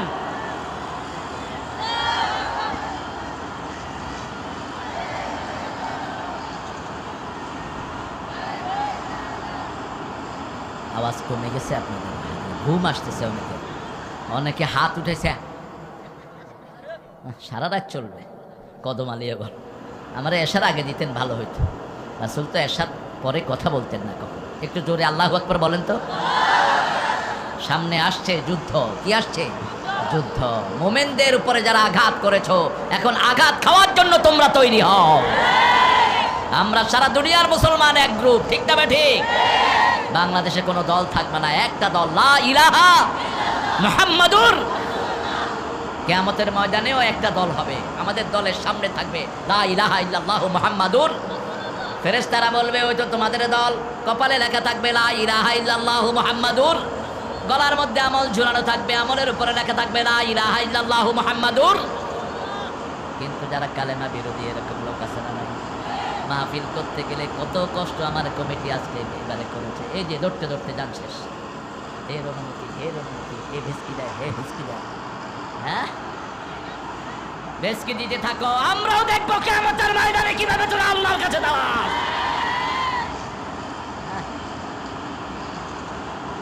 মুসলমান, কোরআন তেলাওয়াত করতে দিবি না, কোরআন পড়তে দিবি না, কোরআনের মাহফিলের জন্য লোকের দৌড়াবি, তোর পিঠের চামড়া ফেরেশতারা তুলে ফেলবে। কোরআন সুপারিশ করবে না, তোর নাজাতের কোনো উপায় নাই। এই লোকেরা যখন যাবে, ফেরেশতারা কেবল তোর কপালে কালেমা, তোর আমলে পট্টিতে কালেমা কই, ভাগ এখানে। মুসা আলাইহিস সালামের উম্মতের লেখা থাকবে লা ইলাহা ইল্লাল্লাহু মুসা কালিমুল্লাহ। ফেরেশতারা বলবে, ওই তো তোমার নবী দাঁড়িয়ে আছে, ওই নবীর পিছনে লাইন ধরো। আমাদের নবী হাউজে কাউসার নিয়ে দাঁড়িয়ে থাকবে। আল্লাহ সেই কাউসারের পানি আমাদের সবাইকে দিয়ে দিবে। কাউসার পাওয়ার জন্য দুইটা কাজ। কয়টা? দুইটা। ইন্না আ'তাইনা কাল কাউসার ফাসাল্লি লিরাব্বিকা ওয়ানহার ইন্না শানিয়াকা হুয়াল আবতার। দাও, আল্লাহ কাউসার দিয়ে দিবে। ফাসাল্লি লিরাব্বিক, রবের জন্য নামাজ, ঠিক কি না? কার জন্য? রবের জন্য। রবের জন্য নামাজ পড়লে ফজরেও যাবেন, এশাতেও যাবেন, ঠিক না ঠিক? আর যদি রবের জন্য না হয়, জনগণের জন্য হইলে শুধু জুমায় যাইবে, অন্য নামাজের খবর নাই। এরকম মুসল্লি আছে না নাই? এগুলো হলো মুনাফেক, এগুলো নামাজি নয়। মুনাফেকদের জন্য ফজর এবং এশা বড় কঠিন নামাজ। রাসূল বলেছেন, যারা অন্ধকারে ফজরে যায়, কিয়ামতে নূরের বাতি জ্বালায়া আল্লাহ তাদেরকে জান্নাতে পাঠিয়ে দিবে। ফজরে অন্ধকার, ঠিক না ঠিক? গ্রামে অনেক সাপ বিচ্ছুর ভয় আছে না নাই? একজন অন্ধ সাহাবী এসে বলছে, ইয়া রাসূলুল্লাহ আনা আ'মা, আমি অন্ধ, আমাকে আসতে হয় অনেক দূর থেকে। আপনি যদি আমাকে অনুমতি দিতেন, মরুভূমিতে অনেক বিষাক্ত সাপ আছে, আমি ঘরে যেন সালাতটা পড়ি। রাসূল সাল্লাল্লাহু আলাইহি ওয়াসাল্লাম বলেন, ঠিক আছে তুমি ঘরে পড়ো। এরপরে ডেকে বলেন, এই আতাসমাউল আযান, তুমি কি আজান শুনো? ওই শুনি। তাহলে আসতেই। বাংলাদেশে কোথায় আজান শোনা যায় না? এত সুন্দর দেশ, যে কোনো জায়গা থেকে আজান আসে, ঠিক না ঠিক? আজান আর আজান, এত সুন্দর আজান আসে, তারপরে মসজিদগুলো ফজরে খালি, জোহরে খালি, আসরে খালি, মাগরিবে খালি, জুমার দিন শুরু করে, অন্য কোনো দিন মসজিদ ধরে। এই মসজিদ আপনাকে আসামি বানাবে। নজরুলকে ধন্যবাদ জানাই, মসজিদের জন্য তার কি ভালোবাসা ছিল। মসজিদের পাশে আমার কবর দিও ভাই, যেন গড়ে হতেও মুয়াজ্জিনের আযান শুনতে পাই। আমার ঘরের পাশে দিয়ে ভাই নামাজিরা যাবে, পবিত্র সেই পায়ের ধ্বনি এ বান্দা শুনতে পাবে। গোর আযাব থেকে গুনাহগার পাইবে রেহাই, মসজিদের পাশে আমার। কত দরবেশ আল্লাহর ভক্ত নবীজির উম্মত, এই মসজিদে করে রে ভাই কোরআন তেলাওয়াত। আমি তাদের সাথে কেঁদে কেঁদে আল্লাহর নাম জপতে চাই, আল্লাহর নাম জপতে চাই। মসজিদের পাশে আমার কবর আছে না ওনার? কিসের পাশে? মসজিদের পাশে। চাইতে হবে কার কাছে? আল্লাহর কাছে ছাড়া কারো কাছে চাওয়ার কোনো জায়গা, সে তো আপনার কথাই বুঝবে না, চাইবেন কি? সে তো আপনার চেয়ে বেশি অভাবী, ঠিক না ঠিক? ওই এক ফকির কি আরেক ফকিরের কাছে চায় নাকি? এমন জনের কাছে চাইবো যার কোনো অভাব নাই। আল্লাহ বলছেন, তোমরা যা চাও, যা চাইতে পারো, সারা দুনিয়ার সব মানুষকে যদি সব আমি দিয়ে দেই, তারপরে আমার ভান্ডারে সুই চুবালে দরিয়াতে যতটুকু পানি কমে এতটুকু কমবে না। অথই দরিয়া বাংলাদেশের 18 কোটি মানুষকে খাওয়াচ্ছেন কে? 7 কোটি মানুষের সময় অনেক অভাব ছিল, এখন আর কোনো অভাব? সবার গায়ে কম্বল আছে না? মঙ্গা বলতে কিছু বাংলাদেশে, সিরাজগঞ্জে এত ভাঙে, এখন ভাঙাও শেষ। এই যে 2টা ব্রিজ হয়েছে, ভাঙা শেষ, চর পড়ে যাচ্ছে নদী, কিন্তু তারপরেও নদীর ভিতরে কি সুন্দর মাছ। সুবহানাল্লাহ। কে দিচ্ছেন? কে দিচ্ছেন? সেজন্য প্রশংসা করতে হবে কার? আল্লাহর প্রশংসা করলে আল্লাহ বলছেন, যারা আমার প্রশংসা সব কিছুতে করবে তাদেরকে আমি আগে জান্নাত দিয়ে দেব। আপনার ছেলে সুন্দর, প্রশংসা কার? বিবি সুন্দর রেঁধেছে, বিবির প্রশংসা করবেন। আমাদের অনেকের দুর্বলতা আছে, বিবির ভুল ধরে শুধু, এরকম লোক আছে না? এই কিরান সোডাই লবণায়ন মানুষের আনে, বিবির সাথে হাসে না। ওই যে অফিসে আরেক বেডির সাথে হাসে আসে, হ্যাঁ, বিবিরে ভালো লাগে না। অফিসে ওই যে নোংরা, মুখে আলকাতরা লাগাই না, এটার লোকে ভ্যাটার ভ্যাটার করে, আছে না নাই? তুমি চিনো বাহিরে যেগুলো হাঁটে পর্দা ছাড়া, এগুলোর ভিতরে এইডস থাকে, এইডস। আর তোমার ঘরের বিবি তোমার জন্য রাজরানী, ঠিক না ঠিক?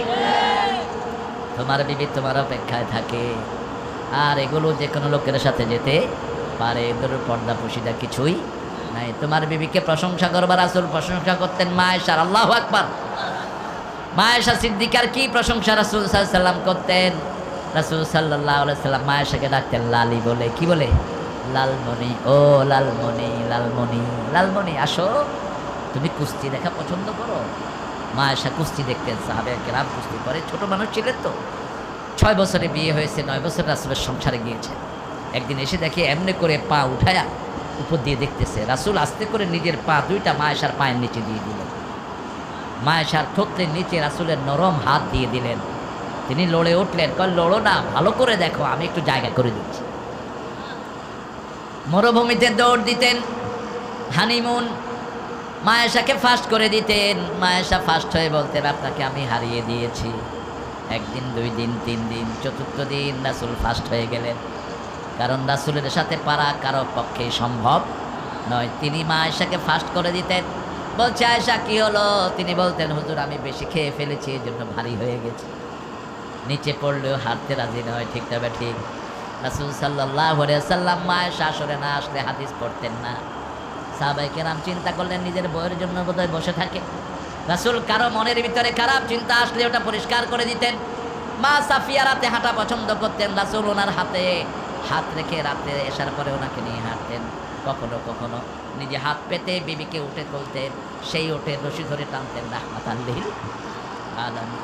একদিন হাঁটতেন, 3 জন সাহাবী ক্রস করলেন। রাসূল সাল্লাল্লাহু আলাইহি ওয়াসাল্লাম তাদেরকে আগে সালাম দিলেন। সালাম দিয়ে বলছেন, আমার সাথে কে আছে জানো নাকি? কয়, হুজুর আমরা কিছু ধারণা করি না। তোমরা করো না, কিন্তু মনের ভিতরে শয়তান ঢুকতে পারে, বাজে চিন্তা মনে দিতে পারে। তোমাদের মনগুলো পরিষ্কার করে দিচ্ছি। আমার সাথে হাঁটছেন তোমাদের মা সাফিয়া, এটা তোমাদের মা। আপনি কাউকে সন্দেহের মধ্যে রাখেন না। রাসূল সাল্লাল্লাহু আলাইহি ওয়াসাল্লাম মানুষকে এত বেশি ভালোবাসতেন, কারোর সাথে যখন দেখা হতো আগে সালাম দিতেন। যাকে সালাম দিতেন তার দিকে তাকাতেন। হাত মিলালে যতক্ষণ সে হাত ছাড়িয়ে না নিত, রাসূল হাত ছাড়াইয়া নিতেন না। তাকিয়ে থাকতেন লোকটার দিকে। আল্লাহু আকবার। মানুষকে ভালোবাসতেন সবচেয়ে বেশি মুহাম্মদ সাল্লাল্লাহু।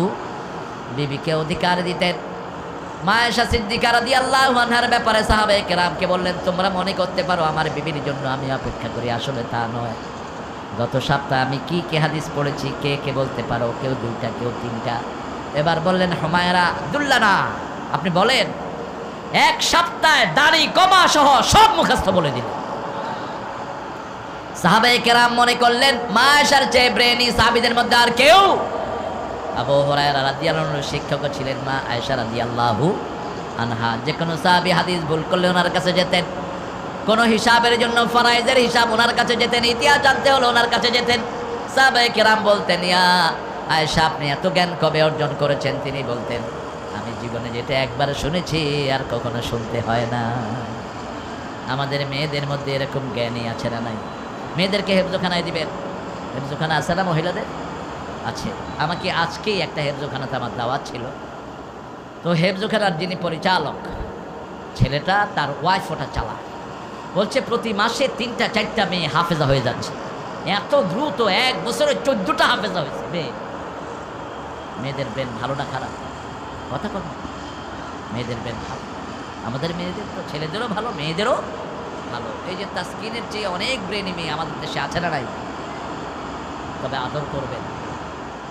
হেফজোখানার ওস্তাদদের বড় একটা গুণ হওয়া উচিত, ওনারা যেন মানুষকে আদর করে। বাচ্চাগুলোকে আদর করলে আরও বেশি হাফেজ হবে। ঠিক না বেটি? আর যদি কিলার ধরে, ঘুষি, কান ধৈরা, টাইনা, কান ছিঁড়া, চুলের এখান দিয়া ধরে রাখছি, এরকম আছে না? এরকম করে না। আমি এক হেফজোখানা দেখতে গেছি, দেখে যে হুজুরে বাচ্চার আঙ্গুলের ভিতরে কল দিয়ে আমরা চাপাচ্ছি। তারপর যেমন না, বাচ্চা কাঁদতেছে, ছাড়েও না। আমি মুখ ঢাকা ছিল, বুঝতে পারি। পরে আমি বললাম, বাচ্চাটা কাঁদে কেন? না এমনি। দেখি যে আঙুল চাপতেছে। আমি মুখের কাপড় নামালাম, কয় নাউজুবিল্লাহ, তোমার কি করে বলতে জানো? ওই বাচ্চারে মারলি কেন? তুই তো রাসূলের উম্মত না। রাসূল শিশুদেরকে আদর করতেন পাগলের মতো। বুখারীর বর্ণনা, এক সাহাবী সন্তান নিয়ে এসেছেন, রাসূল ওটাকে কোলে করে নিয়ে নামাজ শুরু করেছেন। রুকুতে সেজদায় বাচ্চাকে বসায় রেখে রুকু সেজদা শেষ করে আবার কোলে তুলে নিয়েছেন। বাচ্চার মর্যাদা বুঝেন? মসজিদে বিভিন্ন রকমের ঘোষণা দেয় মানুষেরা, কয় যে আমার জন্য একটু ব্যবসা যেন বাড়ে, একটু দোয়া করেন। এরকম আছে না? এক সাহাবী এসে বলছে, হুজুর আমার ব্যবসার জন্য দোয়া করেন। রাসূল বলছে, এই তোমরা বদদোয়া দাও যাতে এর ব্যবসা আর না বাড়ে। মসজিদ কি ব্যবসা বাড়ানোর জায়গা নাকি? মসজিদ হলো আল্লাহর বড়ত্ব বর্ণনা করার জায়গা। ঠিক না ঠিক? এক লোকের ওট হারানো গিয়েছে, লোক ঘোষণা করছে মসজিদে উঠে, ভাই আমার ওটটা হারানো গেছে। রাসূল উঠে বললেন, ওর ওট যেন আর না পায়, বদদোয়া দাও। কোথায় কি ঘোষণা দিবে খবরও নাই। আপনি দোয়া চাইতে হবে না, এমনি মানুষ দোয়া করে। ঠিক না ঠিক? আপনি মসজিদে যান, আপনি আপনার জন্য প্রথম দোয়া করবেন। যে কোনো কিছু দরকার সেজদায় পড়ে যান, চোখের পানি ছেড়ে কাঁদেন কার কাছে? সাথে সাথে আপনার দোয়া কবুল করবেন কে? তাকিয়ে দেখেন মাছের পেটে ঢুকে যাচ্ছেন ইউনূস আলাইহিস সালাম। মাছ মুখ বন্ধ করে দিয়েছে, সেখান থেকে তিনি চিৎকার মেরেছেন, আওয়াজ দিয়েছেন কে? সেই আল্লাহ এখনো আছে না নাই? আপনার সবচেয়ে কাছে কে থাকেন? কে থাকেন? সে আল্লাহর জিকির করেন, আপনাকে সব সময় বড় করে দিবেন কে? বাচ্চাগুলোকে কোরআন পড়ান, বাচ্চাগুলোকে গণহারে কোরআনের মাদ্রাসায় দেন। আমাদের ওয়াইজদের কোরআনের মাদ্রাসায় ভর্তি হওয়া উচিত। অধিকাংশ ওয়াইজগুলোর কোরআন সহি না। লাহানে জলি বুঝে না, ওয়াজ করে। লাহানে খফি বুঝে না, ওয়াজ। আল্লাহ আমাদেরকে বোঝার তৌফিক দান করে। নূর চাইব কার কাছে? প্রশংসা করবো কার? প্রশংসা বেশি যেখানে বরকত বেশি সেখানে। আমার দেশে মানুষ বেশি আলহামদুলিল্লাহ পড়ে, এই জন্য বরকত বেশি না কম? এত বরকত, এদিকে তো বরকত আর বরকত। আজকে সকালে দিনাজপুরে খিচুড়ি খেয়েছি, খিচুড়ি। একটা দোকানে 20 টাকার খিচুড়ি আমি শেষ করতে পারি না। ঢাকাতে 200 টাকায় ওই খিচুড়ি পাবেন না, এত সস্তা বাংলাদেশ। সুবহানাল্লাহ বলবেন, মাত্র 20 টাকা। বিরিয়ানি বেচতেছে 50 টাকা। কি নেয়ামত আমার দেশ। আর সিরাজগঞ্জে তো দুধের আলহামদুলিল্লাহ, আলহামদুলিল্লাহ। কত কেজি কত? ঢাকাতে 100 টাকা দেই, কয় স্যার ড্রেনের পানি দেই না। স্যার আমি নামাজ পড়ি, ড্রেনের পানি দেই না কিন্তু। হ্যাঁ, আমি কেউ কি এর পানি দেয়? কয় পাশে পুকুর একটা আছে, হেডার পানি দিই। হেডার পানি ড্রেনের তো খারাপ। কত বড় ঢাকায় দেখেন। এরপরে দেখি যে আরেক ব্যাটার সাথে ঈদে কন্ট্যাক্ট করতে আছে। কয় আপনার কয় কেজি লাগবে? কয় 20 কেজি। কয় আমি কইলাম এই তোর গরু কয়টা? কয় গরু কি আমি কি দুধ বানামু? ব্যবসা তো একদিনই করি, পানি দিয়ে আনি, রং থাকলেই দেওয়া। কোথায় আখেরাত এদের? কোথায় আখেরাত? যাদের লেনদেন ঠিক না এরা আখেরাতে বিশ্বাস করে না। যারা মানুষকে ধোঁকা দেয় এরা আল্লাহকে বিশ্বাস করে না, পরকালকে বিশ্বাস করে না। যারা সুদ খায় এরাও আল্লাহকে বিশ্বাস করে না। আজকে তাফসীর পড়ছিলাম, আপনি সুদ খাবেন, আল্লাহ আপনার দুনিয়া আখিরাতের সব ধ্বংস করে দিবেন। ইয়ামহাকুল্লাহুর রিবা ওয়া ইউরবিস সাদাকাত। আল্লাহ বলছেন যারা সুদ খায় এদের নামাজ, রোজা, হজ, যাকাত কিচ্ছু কাজে আসবে না, আমি সব ধ্বংস করে দেব। দুনিয়াও শেষ, আখিরাতও। আদারু মা বাকিয়া মিনার রিবা ইন কুনতুম মুমিনিন। যদি মুমিন হতে হয়, যার কাছে সুদের যা আছে ছেড়ে দাও। যদি না ছাড়ো, আল্লাহর সাথে রাসূলের সাথে যুদ্ধের জন্য তৈরি হও। যুদ্ধ করতে পারবেন। সামান্য করোনা ছেড়ে দিয়েছে সব অচল, ঠিক না বা ঠিক? কোথায় আমেরিকা, রাশিয়া সব চিত হয়ে পড়ছে। সামান্য করোনা, করোনাকে কেউ দেখেও না। টেলিভিশনে করোনা রেড দেয়, সবুজ লাল, পোলাপানে কয়ে আইসক্রিম খাবো। ওরা মনে করছে এটা আইসক্রিম।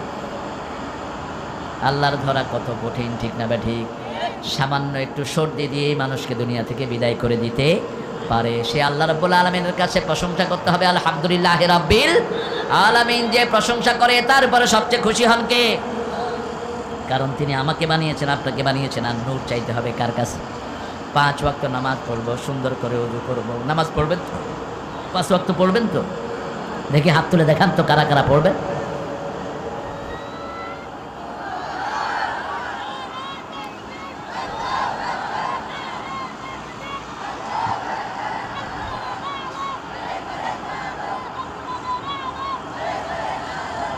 আল্লাহ এই হাতগুলো কবুল করে। আরও জোরে বলি আমিন। এটা যদি মনের কথা হয়, আজকে থেকে যদি 5 ওয়াক্ত ধরেন, আগের গুনাহগুলো মাফ করে দিবেন কে? কত দয়ালু তিনি। 5 ওয়াক্ত নামাজ যারা পড়ে, রাসূল সাল্লাল্লাহু আলাইহি সাল্লাম বলেছেন আল্লাহ তাদের জন্য সব কিছু আসান করে দেয়। আপনি আল্লাহর কাজ আগে করবেন, আপনার কাজ করে দিবেন কে?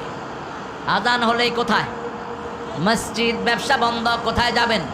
মসজিদে যাবেন। আল্লাহর কাজ আগে করেন, আপনার কাজগুলো করে দিবেন কে? ঘুম থেকে যখন উঠেন মুখের দিকে তাকিয়ে থাকে, হাত পা সব।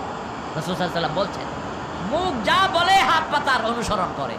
যখন এই মুখ বলে আলহামদুলিল্লাহ আল্লাযী আহইয়ানা বা'দামা আমাতানা ওয়া ইলাইহিন, সাথে সাথে হাত পা অঙ্গ প্রত্যঙ্গ সব বলে তুমি আল্লাহর প্রশংসা করেছো, আমরাও তোমার সাথে আছি, আমরা তোমাকে সহযোগিতা করব। আর যখন কি আল্লাহর নাম থাকে না, হাত পা অঙ্গ প্রত্যঙ্গ বলে আমরাও তোমার সাথে। রাসূল আরো বলছেন 365 জোড়া, এই জোড়াগুলোর হক আদায় করো। সাহাবায়ে কেরাম বললেন কিভাবে করবো? রাসূল সাল্লাল্লাহু আলাইহি ওয়াসাল্লাম বললেন 5 ওয়াক্ত সালাত পড়ো, কিছু হক আদায় হবে। আর সৎ কাজের আদেশ দাও, অসৎ কাজের নিষেধ করো, সব হক আদায় হয়ে যাবে। সৎ কাজ করতে করতে যেন কবরে যেতে পারি, আল্লাহ তৌফিক দান করো। আরো চিৎকার করে বলি আমিন। ঘরে গিয়ে প্রতিবেশীর সাথে ভালো ব্যবহার করবেন, নিজের বাপ মাকে সবচেয়ে আদরে রাখবেন, বাপ মা যেন উফ না করে, সুন্দর কথা বলবেন। কার হুকুম? কার হুকুম? কোন পীর সাহেবের খেদমত করার কথা কোরআনেও নাই, হাদিসেও নাই, কিন্তু পিতামাতার কথা কোরআনে ফরজ করে দিয়েছেন কে? 5টা ভাবে আল্লাহ বললেন। কয় ভাবে? প্রথম, বৃদ্ধাশ্রমে পাঠাবা না, 1। 2 নাম্বার, উফ যেন না বলে। 3 নাম্বার, খিড়কি দিয়ে কথা বলবা না, লা তানহারহুমা ওয়াকুল্লাহুমা কাওলান কারীমা, নরম কথা বলো। 5 নাম্বার, ওয়াকফিজ লাহুমা জানাহাযুল্লি মিনার রাহমা, রহমতের ডানা তোমার পিতামাতার মাথার উপরে দিয়ে দাও। তারপরে দোয়া করো, রাব্বিরহামহুমা কামা রাব্বায়ানি সগীরা। কথা বলেছি? কথা বলেন। আনআম অর্থ কি? গৃহপালিত পশু। যারা আল্লাহর কথা শুনে না এরা কি? তার চেয়ে খারাপ। কে বলেছেন? অহুবকাল আনআমে বালহুম আদাল, এর চেয়ে পথভ্রষ্ট। জানোয়ারগুলোকে আল্লাহ পথভ্রষ্ট বলেছেন কেন? আদাল, আদাল বলেছেন, পথহারা। কেন? আপনি দেখবেন গরুরে যদি আপনি না চড়ান, গরু আরেকজনের খেতে গিয়ে ঢুকবে, ঠিক না ঠিক? ছাগলকে যদি আপনি ছেড়ে দেন, আরেকজনের খেতে গিয়ে ঢুকবে।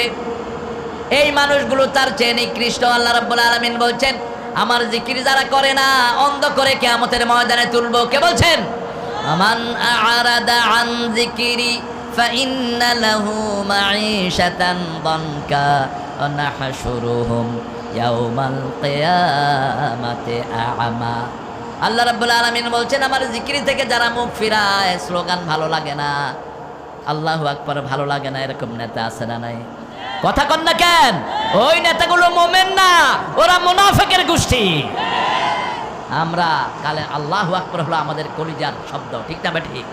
এই যে এখন আপনারা আছেন, আপনারা খেতে পারছেন, পড়তে পারছেন। রাসূল সাল্লাল্লাহু আলাইহি ওয়াসাল্লাম বলছেন, কিয়ামতের আগে দাজ্জাল আসবে। কি আসবে? দাজ্জাল। দাজ্জালের কপালে লেখা থাকবে কাফারা। এটা মুমিন ছাড়া কেউ দেখবে না। যারা নামাজি, যারা আল্লাহর দল করে তারাই দেখবে, বাকি কেউ দেখবে। এই কাফের এসে যখন বলবে, আমাকে মানো, আমার এক হাতে জান্নাত আর এক হাতে জাহান্নাম, আমি তোমার জন্য সূর্য আটকিয়ে রাখতে পারি, আমি তোমার জন্য গাছের ফলন বাড়িয়ে দিতে পারি, বিভিন্ন কথা বলবে।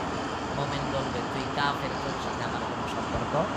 তখন সে বলবে, এই মুমিনদের ঘরের যত খাওয়া আছে সব আমার পিছনে চলে আসে, ডেক পাতিলা যা আছে সব পিছনে চলে আসে। রাসূল সাল্লাল্লাহু আলাইহি ওয়াসাল্লাম বলছেন, ঘরের খাওয়া, ডেক পাতিলা সব পিছনে চলে যাবে। রাসূল বলছেন, যখন দাজ্জাল বের হবে, মহিলাদেরকে চকির পায়ার সাথে বেঁধে রাখবা।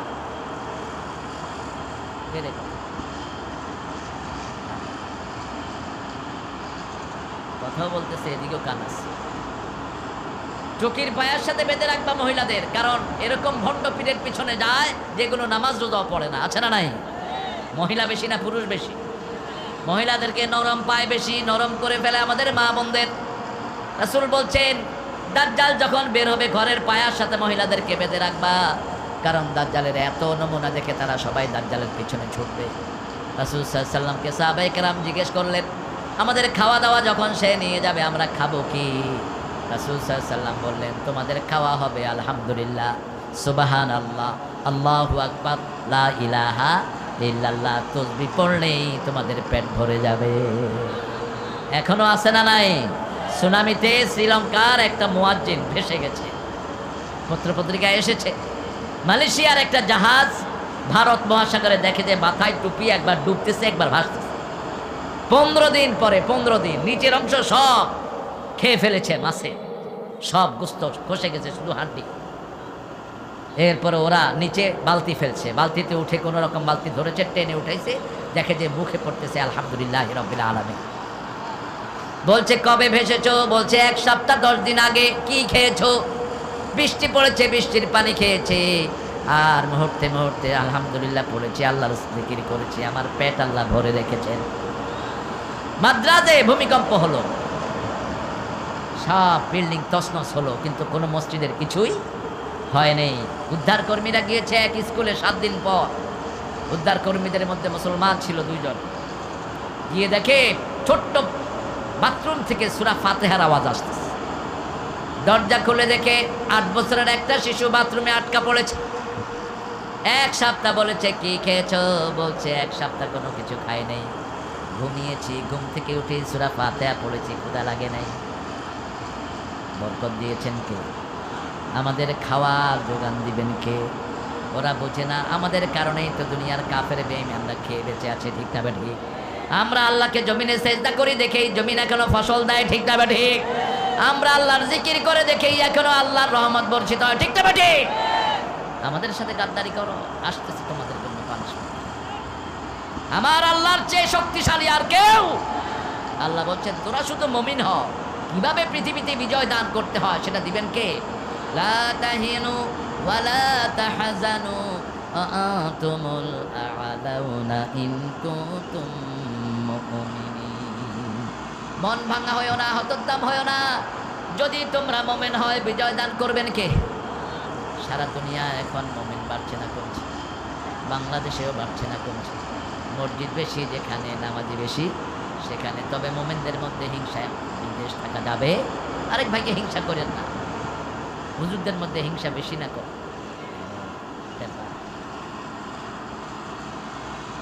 হুজুরদের মধ্যে হিংসা বেশি, আলেমদেরকে হিংসার আটকে দিছে শয়তান। ইউটিউবাররা তো আছে, ইউটিউবারদের কিছু উল্টাপাল্টা আছে, এখানে কিছু কমছে। মানুষের ছবি নিচ্ছ তোমরা, ইউটিউবারদের কারণেই ওয়াজগুলো এত জনপ্রিয় হয়েছে। ইউটিউবারদের কারণেই সিনেমা এখন কুত্তাও দেখে। সিনেমার অভিনেতাগুলো ভেউ ভেউ করে ঘুরে, কেউ সেলফিও নেয়। আমি এয়ারপোর্টে এসে বসে আছি, মানুষ আমার ঘিরিয়ে ধরছে চারিদিক থেকে, আমার মুখ বন্ধা। কেমন এক হুজুর এসে হুজুর আমার একটু সেলফি দেন। আমি না তোরে সেলফি দেবো না বেটা, তোরে দিলে এখন এগুলো টের পাবে। আমি চুপচাপ বসে আছি, আমার বসে থাকতে এরকম বসে আছে। এই নাসল বন্দা 3-4 জন ধরছে নেজামির হুজুর, চারিদিক থেকে এসে বললো হুজুর আপনাদের পাই না। এই সেলফি দিলাম তো লাগলো, কিসের প্লেন আর কিসের। দেখি যে কোন এক সিনেমার নুয়ুক বইটা রইতে কেউ জিগায় না। এটা ইসলামের বিজয়, এটা কোরআনের বিজয়, এটা ইসলামের প্রতি মানুষের ভালোবাসা, ঠিক কিনা? কারণ করোনার সময় মানুষ সব মসজিদমুখী হয়েছে, ঠিক না? ঠিক। যেই দিন প্রথম করোনা ধরা পড়লো, মসজিদে জায়গা ছিল? ফজরে এসে দেখি হায় হায়, মসজিদ জুমার চেয়ে বেশি মানুষ। বললাম কিরে, কই কি হয়েছে? টেলিভিশন দেখেন নাই কা? মানে কি হয়েছে? করোনা হান্দাইছে। করোনা কি আবার? কি জানে একটা আইছে, এর লাগে মসজিদে আয়া পড়ছে। বললাম অজু করছো? মুখ দিয়ে আইছি। তাও মসজিদে আসো, মসজিদে আসলেই গুনাহ মাফ হয়, মসজিদে আসলে আল্লাহর ওলি হওয়া যায়। কারণ এটা তো জান্নাতের টুকরা, ঠিক না? ঠিক। মসজিদে যত বেশি আসবা হেদায়েত তত বেশি দিবেন কে? আল্লাহ বলছেন ইন্না আউওয়ালা বাইতিন বুদিআ লিন-নাসি লাল্লাযী বিবাক্কাতা মুবারাকা ওয়া হুদান লিল আলামিন। এই দুনিয়ার প্রথম ঘর আমি বরকত দিয়ে মক্কায় বানিয়েছি, সারা দুনিয়ার মানুষের জন্য এটাকে হেদায়েতের মার্কাজ করে দিয়েছি। যে কোনো বেনামাজিকে যদি কিছু খাওয়ায়া হলেও মসজিদে নেন, সে নামাজি হয়ে যাবে। একজন ইমাম একটা খ্রিস্টান ইহুদি ছেলেকে মসজিদে নিয়ে আসছে, 17 বছরের ছেলে। মসজিদে এসে ছেলে কাঁদতেছে। বলছে এত পরিষ্কার জায়গা আমি দুনিয়ার কোথাও দেখি, এত ফ্রেশ, আমাদের মসজিদগুলোর চেয়ে সুন্দর জায়গা দুনিয়ার কোথাও। আপনি বাহিরা মসজিদে যান, মনটা ঠান্ডা হয়ে যাবে, ঠিক না? বড় বড় যে মসজিদ, পুরান হলেও মসজিদে কোনো দুর্গন্ধ নাই। ভারতের একজন বিচারপতি মসজিদে গিয়েই তিনি মুসলমান হয়ে গেছেন। আল্লামা ইকবাল লিখেছেন তার ইতিহাসে, ওই বিচারপতির সাক্ষাৎকার তিনি নিয়েছেন, কেউ আপ ইসলাম কবুল কিয়া, আপনি কেন ইসলাম গ্রহণ করলেন? তিনি বললেন দুনিয়া की बहुत सी धर्मीय उपासनालय में हम गया है लेकिन इतना साफ नहीं मिला। দুনিয়ার বহু ধর্মীয় জায়গাতে আমি গেছি, হিন্দুদের মন্দির, খ্রিস্টানদের গির্জা, তারপরে ইহুদিদের পাগোড়া, কোনোটাতে এত পবিত্র গন্ধ পাইনি মুসলমানদের মসজিদে যা পেয়েছি। ছেলে বলছে I want to change my religion, আমি আমার ধর্ম পরিবর্তন করব। ইমাম সাহেব বলল তোমার বয়স 18 হয়নি, এখন যদি তোমাকে আমি কালেমা পড়াই আমার জেলখানায় যেতে হবে। ছেলে বলছে ফোন মাই ড্যাড, আমার আব্বাকে ফোন করো। বাপকে ফোন করলো ইমাম, বাপকে বলছে আপনার ছেলে আমার মসজিদে এসেছে, he wants to change his religion, সে তার ধর্ম চেঞ্জ করতে চায়। বাপ বলছে কোন ধর্ম নিতে চায়? বলছে ইসলাম। বাপ বলছে আমি খুব খুশি, আমার ছেলে দুনিয়ার শ্রেষ্ঠ ধর্ম গ্রহণ করছে। ইমাম কেঁদে ফেলেছে, বলছে হোয়াট অ্যাবাউট ইউ, আপনার খবর কি? বাপ বলছে আমিও চিন্তা করছি, দোয়া করো আমিও যেন মুসলমান হয়ে যাই। কি নেয়ামতের ভিতরে ডুবে আছি আমরা বুঝলাম না। একটা অক্ষর আমাদের কোরআনের ভুল নাই, ঠিক না ঠিক? ভুলতে দূরের কথা, কোনো সন্দেহই নাই। পৃথিবীর সব ধর্মীয় লোকেরাই বলে কোরআনের